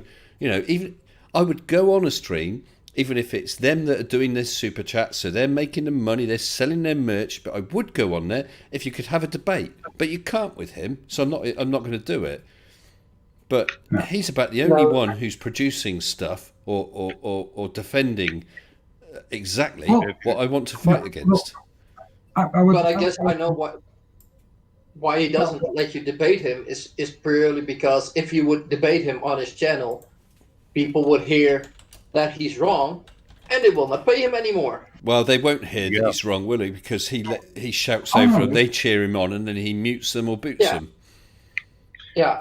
But that's the whole modus operandi of the flat earthers. They don't care if they're wrong, just so long as their followers think that they're right. Yes. They don't give a rat's ass. It's a Colosseum. It's the Colosseum in there. They're cheering for blood. They want to see Nathan lose it, shout, and supposedly embarrass and make someone look ridiculous, and eventually boot him out. It's a Colosseum. That's it. But Ranty has been doing something. There was a video out today about the horizon, which was beyond something, and it was not possible. And then he showed a video with all kinds of big fans, and parts of those fans were missing. So he was, as is his wont, proving the globe. And his followers don't see it. Maybe he does himself, but he doesn't care. So it's the old game. Yeah. And for instance, you get shills versus shills who shout something. I now call him silly, very silly, instead of shills versus shills, which pisses him off, which is good. But it's like that. And you got Rude Earther, and I always ask him to be more rude because, is that the best insult you have? But there's nothing new. Nothing. Yeah. Just them In a going way, over to Black Swan. Just them repeatedly going over to Black Swan. Yeah. Oh, yes. I mean, I see someone said in the side chat that Oakley's one of the few flirts he can't listen to. Exactly, because, I mean, I could even take, and I have taken one of his streams before, a certain aspect of it, and debunked it. But I even had people say, look, I've given you a like, but I can't even watch your video, Mr. S, because I can't listen to Nathan. You know? Yeah, it is. With most of those guys, for instance, with Bev, it is bearable if you do it at 1.5 speed. And maybe Nathan would be bearable also for other listeners if you do that at least at 1.5 speed. Then it sounds like the clown that he is. Well, that they don't post as much, in a way, it's a good thing, but it's also, it doesn't give you something to laugh about. Well, Sable But there's- Eagle, there's- Sable Eagles just said I could listen to him getting tasered, Absolutely true. tasered Oh, in the that- nuts. that reminds me of a video that they had on the Weekly Derp. One of the Karens that got tased. Oh, that was so beautiful. That was so beautiful. I believe it was the Yeah, first, fights, the first or the uh, second, the first and the second one. Sorry, the But first that's- or the second. What? The stream he's of never going to Weekly Derp. come anywhere else anymore because he did that once against Conspiracy Cats on Destroyed. So, well, he learned that lesson, so he won't do it anymore. Yeah, he got But I think absolutely hammered, didn't he? Oh, yes. I was on Fight the Flat Earth's channel last night, and sometimes I simply, because I'm a moderator there as well, thanks very much, and I simply post a link which points to Nathan Admits. That was on Cat Earth. So when Cat Earth was still a thing, he's very quiet now, but there was Riley and Oakley having a sort of private chat, which was not that private because Cat Earth saw it, and that is now leading its own life. So where Nathan admits it's a trap and a big trap, and don't talk about the fucking lighthouse. That's right. So, yeah. I've seen that. Yeah. Yeah, who doesn't?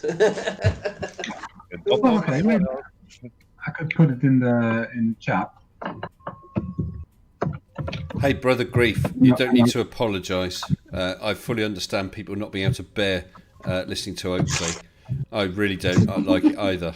Although I do like to try and take them to bits, but the problem is if I produce a video, a lot of people just won't watch it because of how bad he is. Yeah.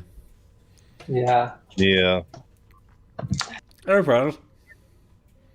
So I want more people to tackle. Oh, there you go. Snacks just posted a link to that. Nathan admitting. Have a look at that, guys. Yeah. So the worth a look. PNG is the Yeah, PNG it's worth a look. on Cat and then the TXT is a bit more legible, but it's the same deal. Because it doesn't matter. So that puts Oakley and Riley on the spot because it was Riley and Oakley having that same conversation. So Riley is also a poet. Yep. But we know Yeah, that. But have you seen the latest thing that Riley's done? Because he's not produced a video for about 3 weeks or whatever it is, and then he's just mirrored some.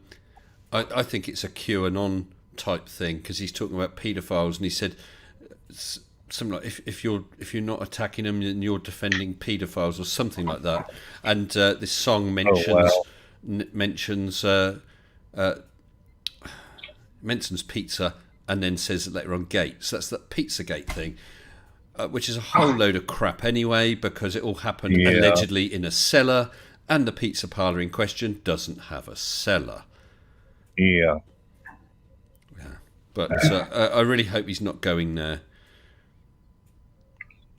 Well, because he's a Poe, it might well be that for his own bizarre reasons, he is indeed going for the dumb fuck of the year 2020.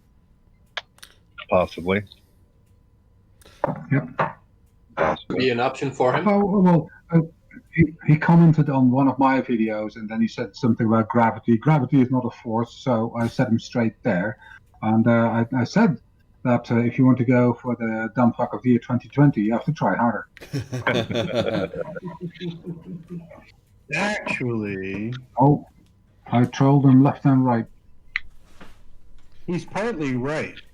Gravity technically isn't a force, but we treat it like a force because it's very, very convenient to do so. But it's not like a force the same way that a physical force is a force. Yeah, and so you've got that whole thing with George Musa saying gravity is not a force, but you can think of it as a force, and then Oakley jumping all over that, and Riley jumping all over that. Yeah, cutting up the last bit, taking shit out of context again. Yeah. And also, Oh yeah, we were talking about verbs, so that's what they always do. Well, just like the whole inertial, they latched on lately. I've seen them really latch onto this inertial frame of reference, which is something that really demonstrates their complete lack of understanding of physics. I mean, this is like even the most rudimentary physics possible. Is the idea of momentum and inertia, and boy, I'll tell you, it's really, really tough. Especially when they start getting on about buoyancy. And how, nobody can explain how buoyancy can accelerate things at the way that gravity accelerates things, what a force does, two-dimensionally. It's kind of an interesting problem, isn't it? Yeah, and then you also have the problem of if it's in vacuum, how does buoyancy work in vacuum? Yeah, well, there's more problems than that, but yeah. Yeah. And they still, and I like what. Sorry, Mitch, you're roboting a bit. Dave basically says down. Why down? Why does it always go down with buoyancy? What's so special about down? Yeah, it's because it's down. Yeah. Just because it's down. Everybody knows what down is. It's in the direction of your feet. But that's one of those things that will catch people who are new to this and perhaps haven't got an education or a sciencey background of any sort, and that's the sort of thing they could listen to and be persuaded by. That's someone mentioned about why we're doing this, but earlier on, that's it. It's to stop people falling for that. With the best will in the world, they can get misled. And we don't want that to happen. Falling for that pun. Chris Doyle has made the fictitious force be with you. Yeah. Julie's here with me, Mr. Sensible. She wants to say hello. Hi, Julie. Hi, Mr. Sensible. How are you? I'm very fine. How are you, Julie? I'm good. What? Sorry? I was very excited about your Mage project. I really enjoyed that. It was fun, wasn't it? I did lead people up the garden path a bit with it, though. Building up. But we're going to have a Mage 2, and hopefully we're not going to get a manufacturing fault, and we'll be able to go for a mega height. I don't know. It looks like lots of fun. It was. It was quite exciting. Right. Well, it's one of those things I never would have thought, I could do that. But it was just one day I was sat there and I was thinking, they're always going on about this. And I was having a look at some of those high-altitude balloon videos. And I thought, why do they always use the wide-angle lens cameras? Why not use a narrow one? And I thought, well, they still won't believe it. Well, how could I make it so that they can't deny it? Well, if I had a reference frame in the image, i.e. those two strings. And then it all went from there. It was genius. And the CGI is going to be great. I know. They'll have something on string theory, probably. Well, I know that they're going to say it's CGI, so I will be. Of course. I will be releasing the full uncut footage. The only question is then, do I release it just as raw footage, or do I release it with raw footage just with the altimeter overlaid? Because technically that's CGIing it, but all it's doing it's overlaying the telemetry data as a graphic. Don't know. I don't know. It probably doesn't matter. No, because and it will be more interesting to see the telemetry. You can go for yourself, Mr. Sensible, and they still wouldn't believe you. If one thing in the last 3.5 years has taught me, you cannot fix stupid. You just can't fix it. You can't argue with it. You can't change it, and you can't save people from themselves. Yet it is shockingly easy to recognize. Yeah. Yeah. And you can kick it. Yes, you can. Yes, well, you can. with the lighthouse things, that actually proves it. They're fake. So if they're faking it, you could never convince them because they're are already convinced, but they just pretend. Every time we money. present evidence, they just got to think of another way to try and explain it away, without ever providing evidence of their side. It is mainly about the followers. As Fight the Flat Earth said, he has now received so many emails saying that the sender of the email was, let's say, a flurfer on the fence, like is it flat or is it globe, thanking him for showing it's actually a globe. So yes, you can fix that level of stupid. If it's past that, it's hopeless. Yeah, and I believe Citrus Pictures gets a lot of those emails as well. Mm. But for instance, Rachie 0000 is quite hopeless. I think we've tried everything, but she is in heart now a flat earther who can't be helped. It's past our capabilities. Well, point her my way, and I'll have a chat with her, and maybe get her on a stream for a discussion. She was here. Yeah, at a side chat. But if anyone, she's here. What now? Yeah, she is here. It's at least if I start typing, Oh, hold on. I should be able to see by who the participants are anyway. No, I've got the impression that she sometimes copies from somebody else who is a flat earther, and then it's then she's heavily under the influence, and that's not going to go away. Yeah. Don't be a parrot, be a thinker. Oh, Peter Quinn's just given some breaking news for those of us in the UK or England. Social gatherings more than 6 people to be banned in England from Monday. Breaking news. Oh dear, because right now we got coronavirus rocketing up at quite a rate. Yep. That's a surprise. Not even the rate of increase in America, where they had that huge motorcycle rally. Oh, yeah. 250,000 people went to South Dakota on their motorcycles, and God only knows what they did when they were up there, but I'm sure it involved beer and methamphetamine. And now over 20% positive test results in South Dakota. Oh my goodness. And you're talking with a disease that there's a 2 in 1 chance that you will survive, and a 1 in 3 chance that you will either be dead or permanently damaged in some way. So you got to take it seriously, folks. I don't know where you got those figures from, though, Mitch, because that sounds high. I know that you get the anti people saying, "Oh, it's 0.1% or whatever," which is wrong. But I think likewise. I think that figure. How many did you say? 1 in 2. Here's how I get my numbers. I look at the total number of tested cases in the United States, and I look at the total number of recovered cases in the United States. That's what's really telling. The fact not just that we have a tremendous infection rate, but there's a tremendous number of people who don't die but don't recover. There is, it's called the long COVID over here. Exactly. Yeah, people suffering from months. Yeah. So, and have all kinds of trouble with let's say sensory organs or even muscular problems. It can take any old form, and it can last for a long time. So COVID is very, very dangerous indeed. So here's roughly where I get my numbers. U.S. has 6.5 million cases, roughly. There's about 3.5 million recovered, which means there's about 2.5 million plus active cases. With 200,000 died, that leaves 2.2 million active cases. That's where those numbers come from. That's an ugly number. You don't want to be seeing that. Yeah.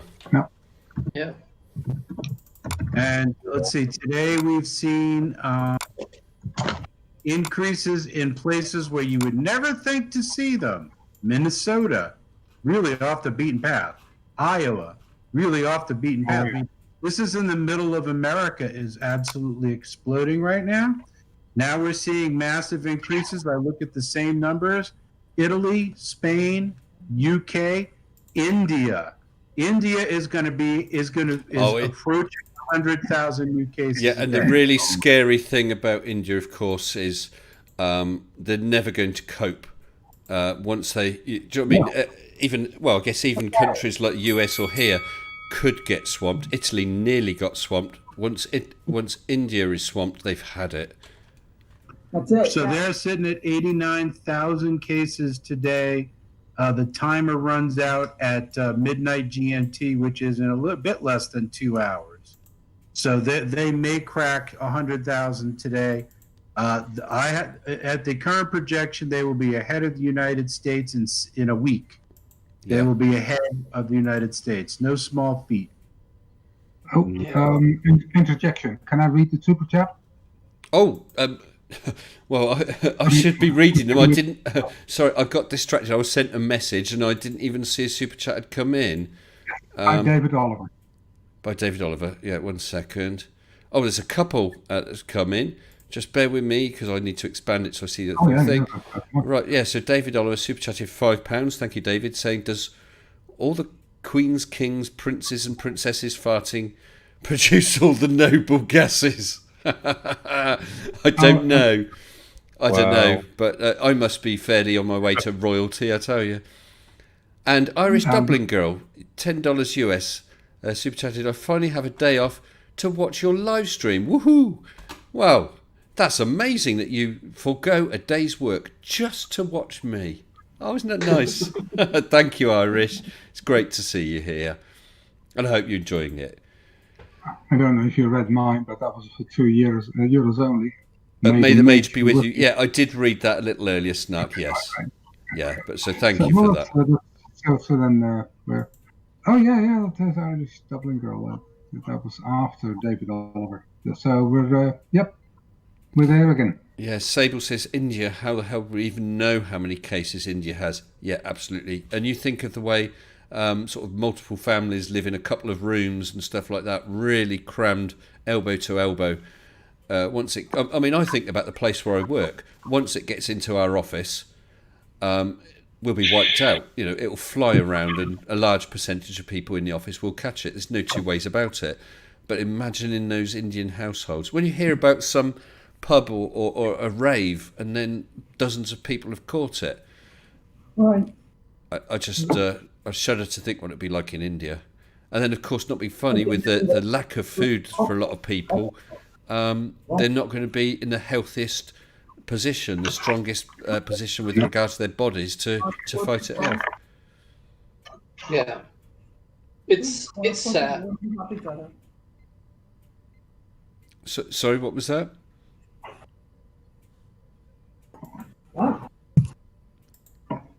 I don't know. Is that someone talking in the background? I'm not sure. Never mind. That was Julie eating some cheese biscuits. Sorry. I see. You didn't know we were live.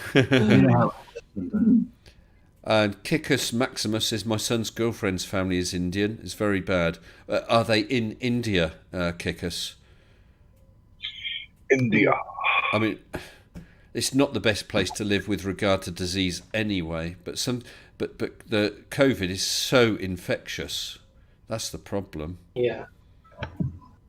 Well, America's probably going to be mad because then they're not on top of the list anymore. It's a beautiful list. Beautiful.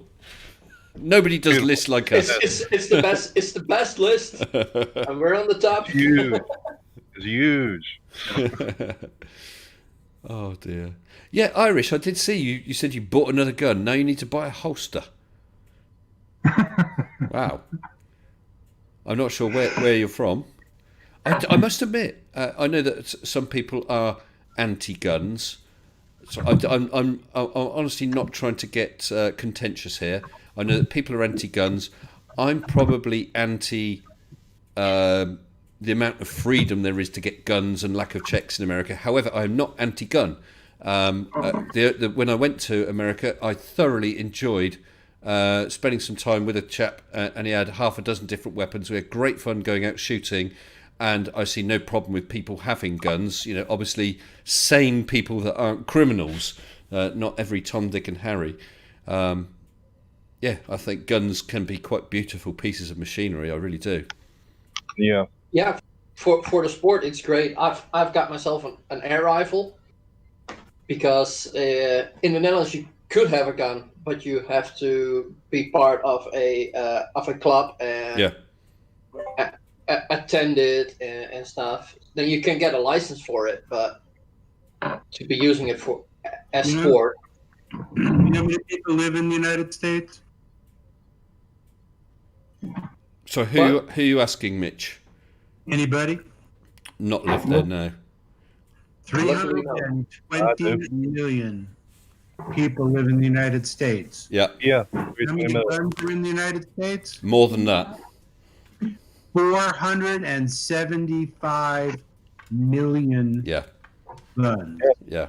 Yeah. No, Yeah. I mean, I understand people who are collectors because they collect, but I think there's some people who collect guns because they want to be armed to the teeth, which is a different kettle of fish, really.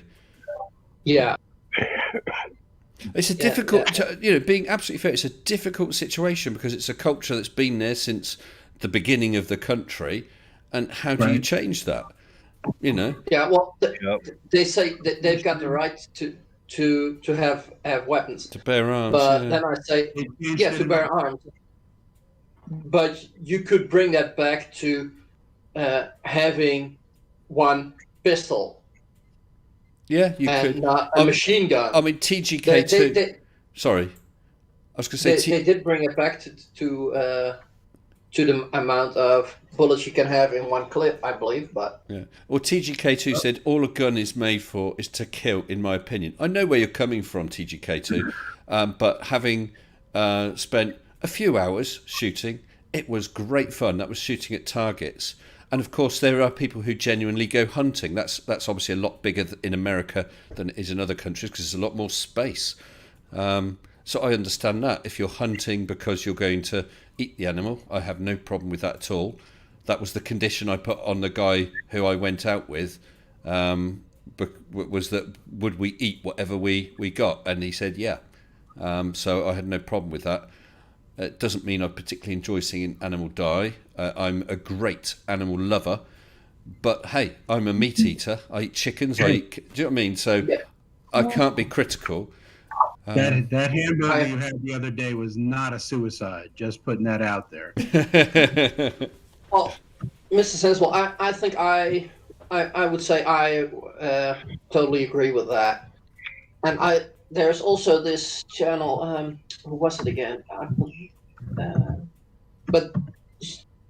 I don't know what her name is, but she makes crazy robots and stuff. But one point she said, I wanted to know about hunting, and she's a vegetarian.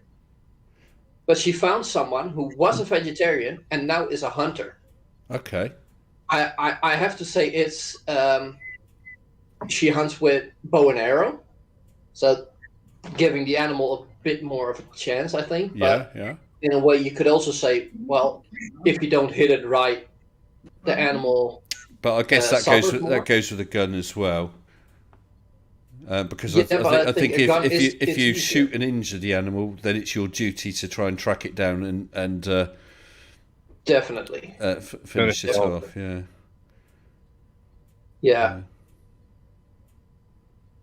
Yeah. It is a contentious subject. I certainly do understand the arguments on both sides.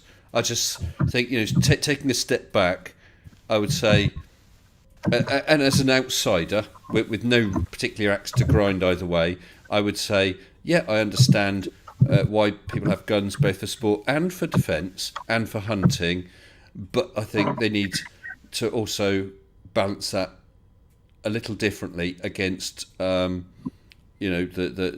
background checks and so on. Well, but it's the other angle, it's difficult. For example, now I'm a veteran of the United States Army. Yep. And I did my time. I did my 6 years with honor, and I learned with an M16, which is fundamentally the same machine that was used the other day when someone fired in and shot at a legal protest. Yeah. And killed some people. And I can tell you that machine has one and only one purpose. to put large holes into human beings to kill them. Yeah. That is the only purpose for that machine. So the hunting argument becomes a little squirky. Yeah. Yeah. Well, someone said a little earlier, I mean, there's a difference, isn't there, between a handgun for defense, a rifle for hunting, or a shotgun, and something like that. I mean, I don't know all the terms, a semi-automatic or a machine gun or whatever. Why does someone really need that? That is not a defense weapon. Yeah. You don't defend yourself from 150 meters away. Yeah. And actually, Brother Grief has just said in parts of the US it's legal to buy armor-piercing ammunition on a hunting license. It is legal to buy Teflon-coated ammunition in America. It goes through bulletproof vests.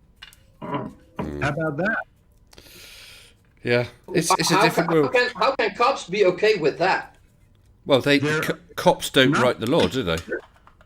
No, but they can do. Yeah, but I did see they could protest. And get shot. It's an incredibly difficult thing, and as I said, mine is not a political channel, so it's just very difficult, isn't it?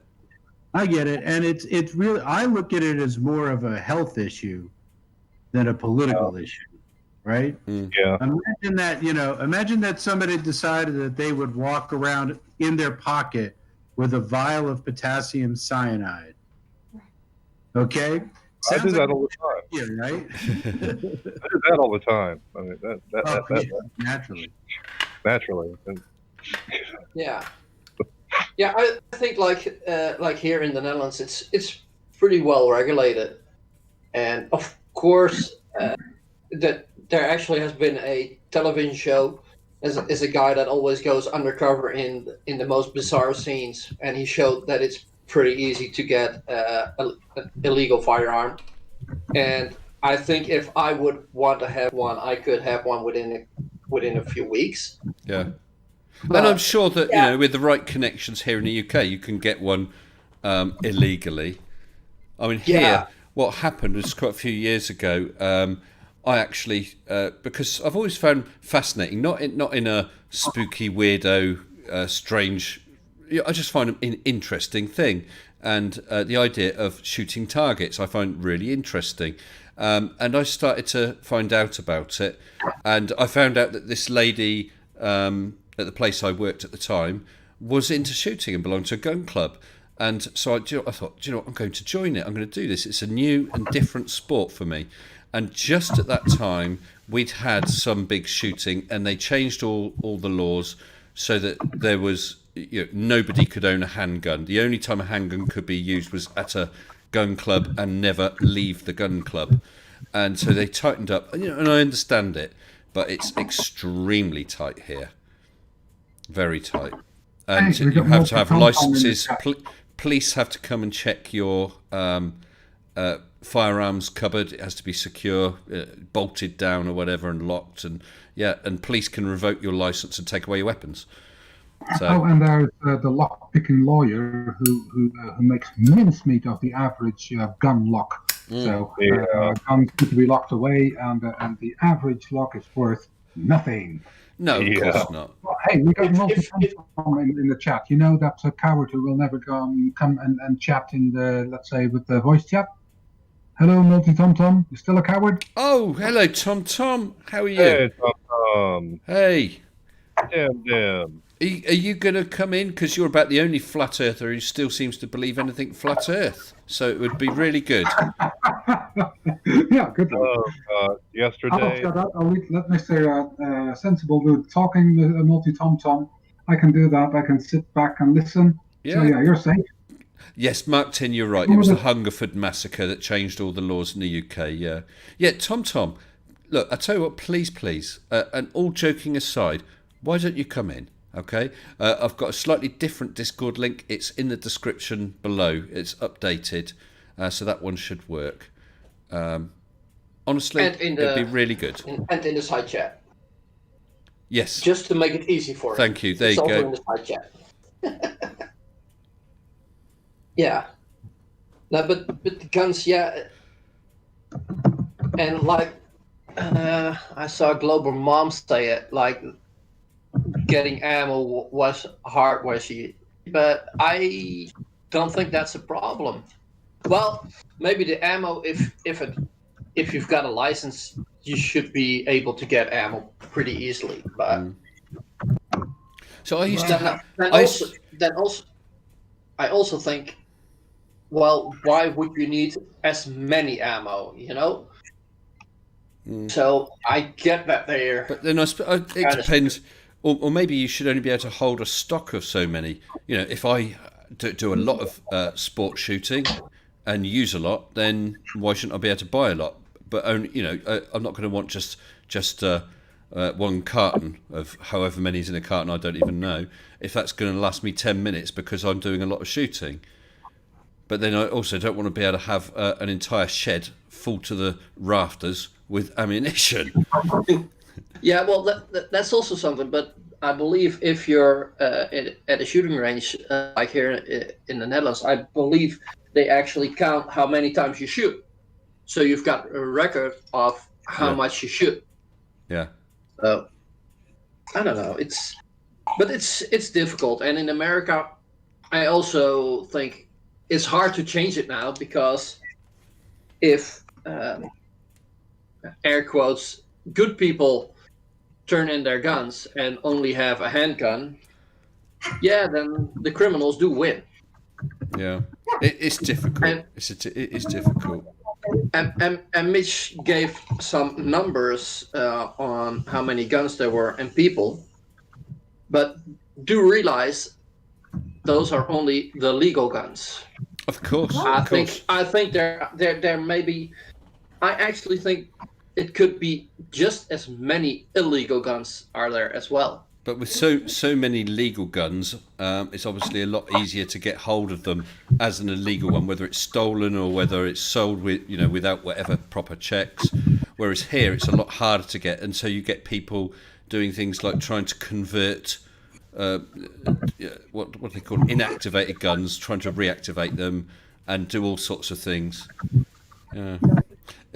Tom, come on, please. I'm genuinely asking. I would love to have a chat. Okay?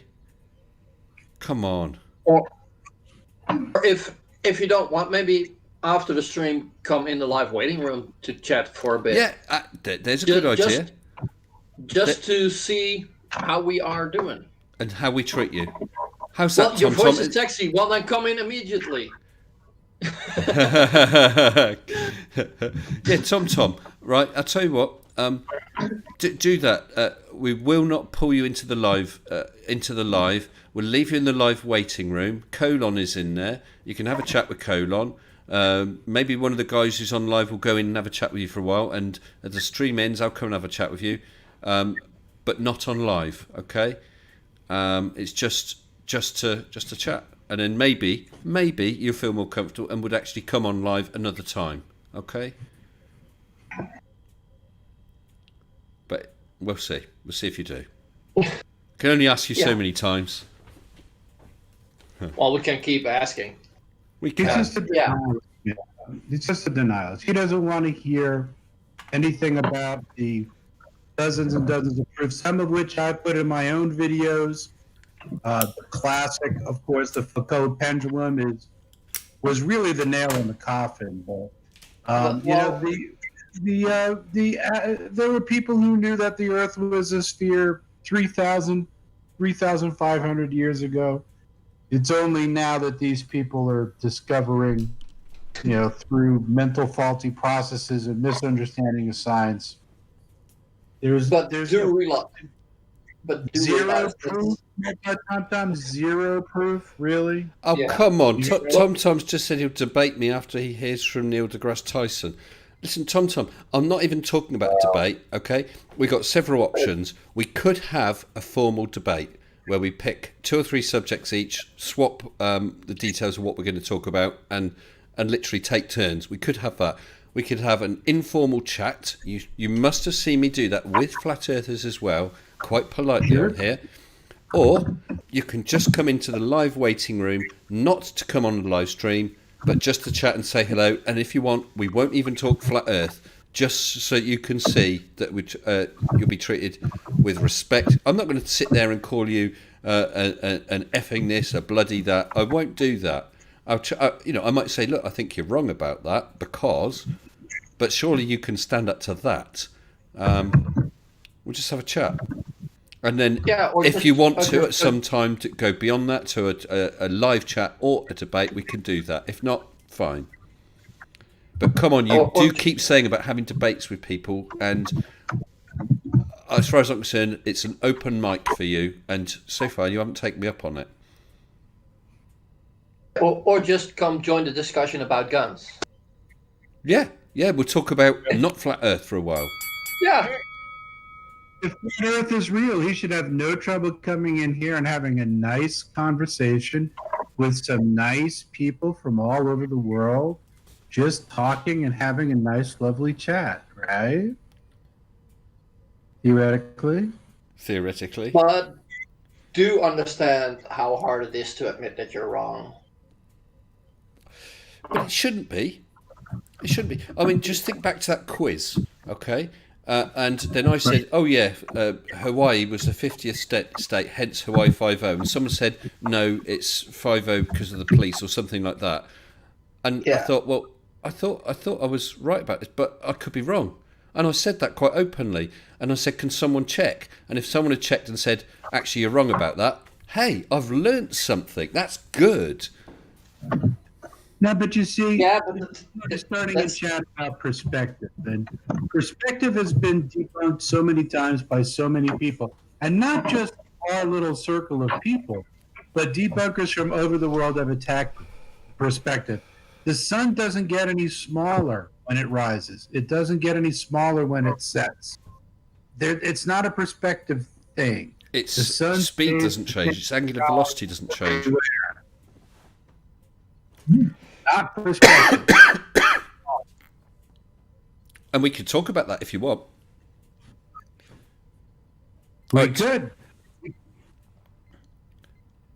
All right, Tom, honestly, we could talk about the flat Earth model with the sun rotating over the disk and the moon on the other side, and how we would have lunar eclipses, and how we would have solar eclipses, and how we would have seasons if the sun's size doesn't change in the winter.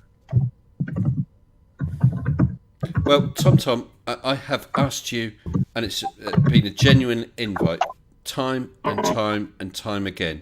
Could you give me enough respect to say, yes, you will come on sometime, or no, you will not? Because you keep going on about debates, I keep asking you, and you just don't. So can you say, no, I won't come on, or yes, I will, even if it's some other time? Could you give me the respect to answer that?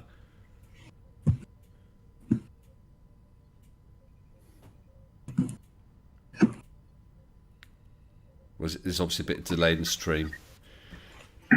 And actually, has Tom made any videos lately? I'm not sure. Let's have a quick look. I'll have a look. Oh, I spelled his name wrong. Tom is denying photons. That's a sign I need another drink. Excuse me. Last one was, did heliocentrism advance technological innovation a week ago? Yeah. And then, why do they fake space, flat Earth, 3 weeks ago? I've seen the heliocentrism one. I didn't watch the fake space one yet. So you're still doing flat Earth stuff, Tom. So credit to you for at least sticking by that, because so many others haven't. All right, Tom says, what you do is after your debate, you make the flat earther look like a plum.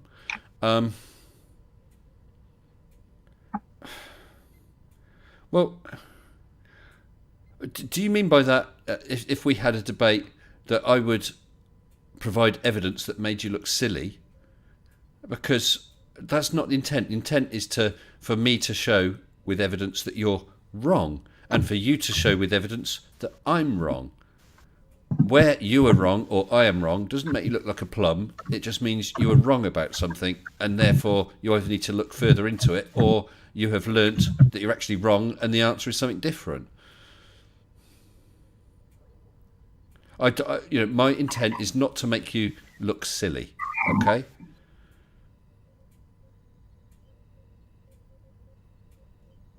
Well, but thank you for at least giving some form of answer to that. I appreciate that. Okay. All right, well, I guess we'll leave it at that, Tom. It's a shame, because that's an open invite. And if you instead wish to email me sometime to talk about it without anyone else getting involved and in total confidence, I would not share anything you emailed. My email address is below. It's mr-sensible@hotmail.com. I would like to hear from you. Okay? Cool. Well, interesting evening. So we talked about all sorts of things, but like MC Toon and Fight the Flat Earth. Well, I admit that different debunkers have different styles. I'd say that MC Toon is very calm. He's not the person to take the mickey out of people. He's a person to provide evidence in a calm manner against what they said. Whereas I admit, Fight the Flat Earth will swear a bit and try to make people look like idiots. Yeah, I know that. There are different people. I'm not like that. I'm not criticising them. There's just different styles. I would argue the toss with you using what evidence I can present, because that's what I like to do. Yeah, I mean, you are obviously sure that the Earth is flat, so I would hope that you've got some evidence to that. I'd like to see it. A lot of people would like to see it. Yeah. Multi-Tom just gave away a little bit of who he is, because in his comment section there's something about a Green James and Teams 24 online, which is clearly spam, and the only thing Multi-Tom says that is "I love porn." So yeah, well, okay, that about spells him. Yeah, come on, Tom. I have treated you with respect tonight. I have not called you any names, and well, okay, just because you don't, I won't. Yeah, that's just the level he's operating today. Because I know what he is, and he knows himself what I think of him, and it would not make a pretty sight if I wrote that down. That last comment of him makes me think he doesn't even believe the Earth is flat. Yeah. An erection disproves gravity. Yeah, well, you have to be extremely stupid if you believe that. Or a poet if you dare to write that. So which are you? Extremely stupid or a poet? Tell me. Or both. Well, no morning. He's a nice guy. You're not doing yourselves any favours, Tom, by putting in comments and I would happily have a chat. I've had several flat earthers on here, and ex-flat earthers, and we have chatted. Like the guy, what's his name? Kyle Adams from the Flat Earth Institute. I think he is totally and absolutely wrong in just about everything he says. But I didn't swear at him once. I didn't call him an idiot or anything like that. We just had a nice chat. And he said he enjoyed it, and he's happy to come back again. So I'd listen to that. This stuff is really good. And also, have you heard Mr. Sensible ever swear at anybody?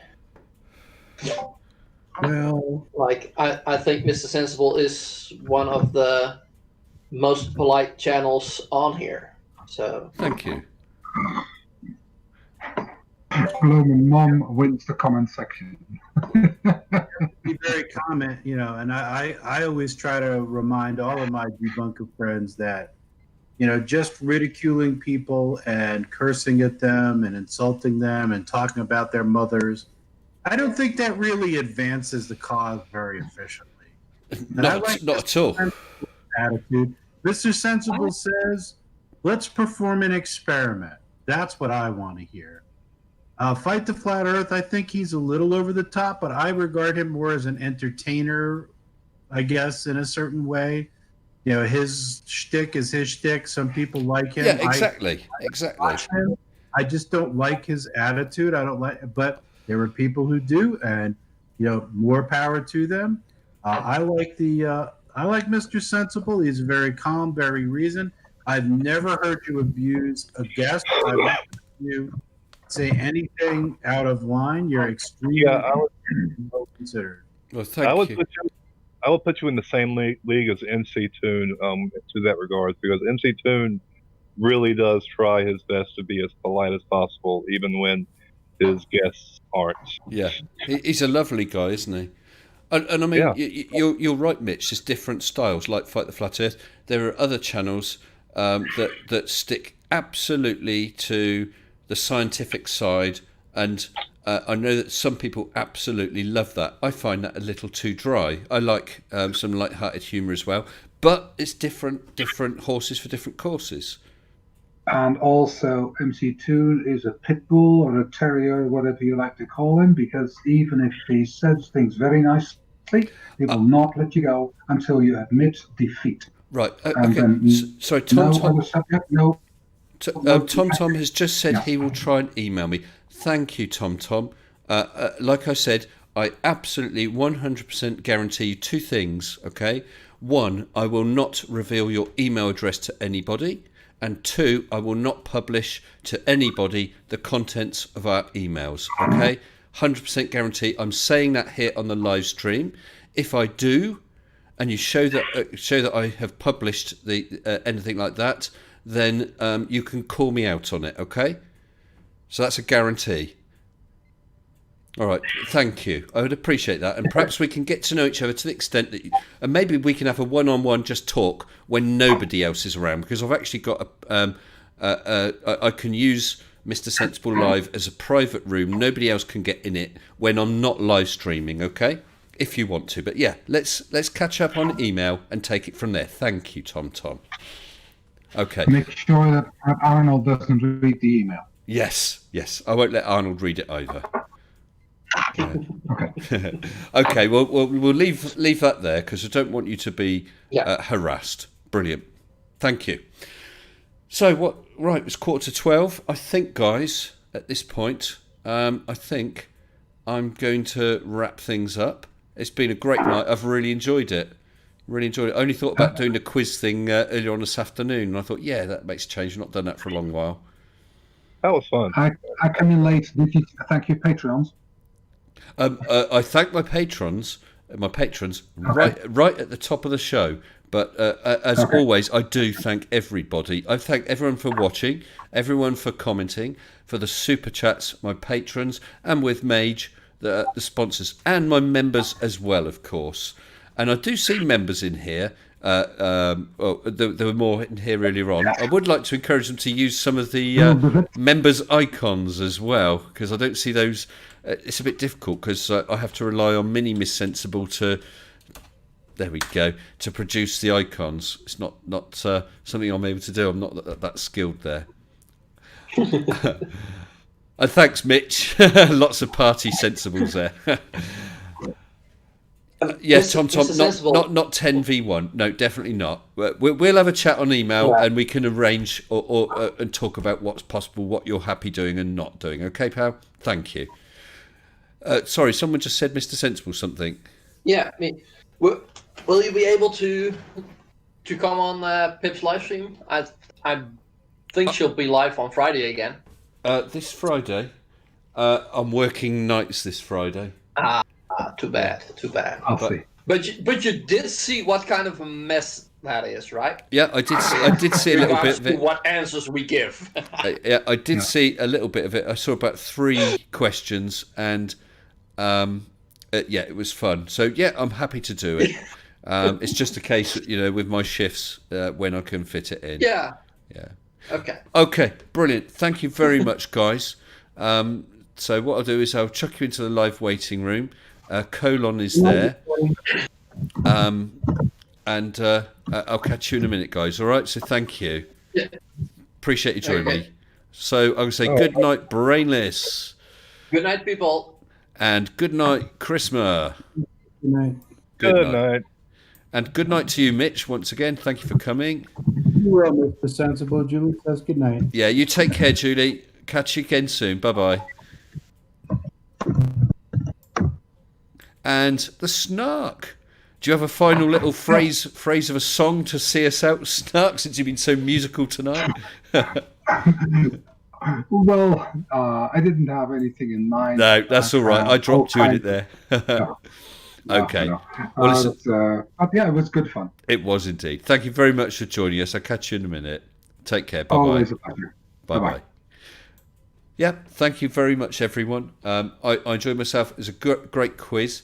I have one more of those cigarettes. So please, please think of me tomorrow, because I will suffer. I know I will suffer. Yeah. I will do my very best, because you guys are an inspiration and I know that you support me. So I'm going to try and think of that. Every time I get that temptation, I will grab my e-cig and remember all you guys.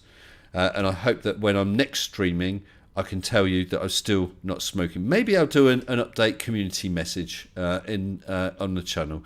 And I see I've had another super chat. Let me just quickly go to that. I don't want to miss that. Pom. Oh, from Bjorn Kamitz for 50 Swedish krona. Thank you, Bjorn.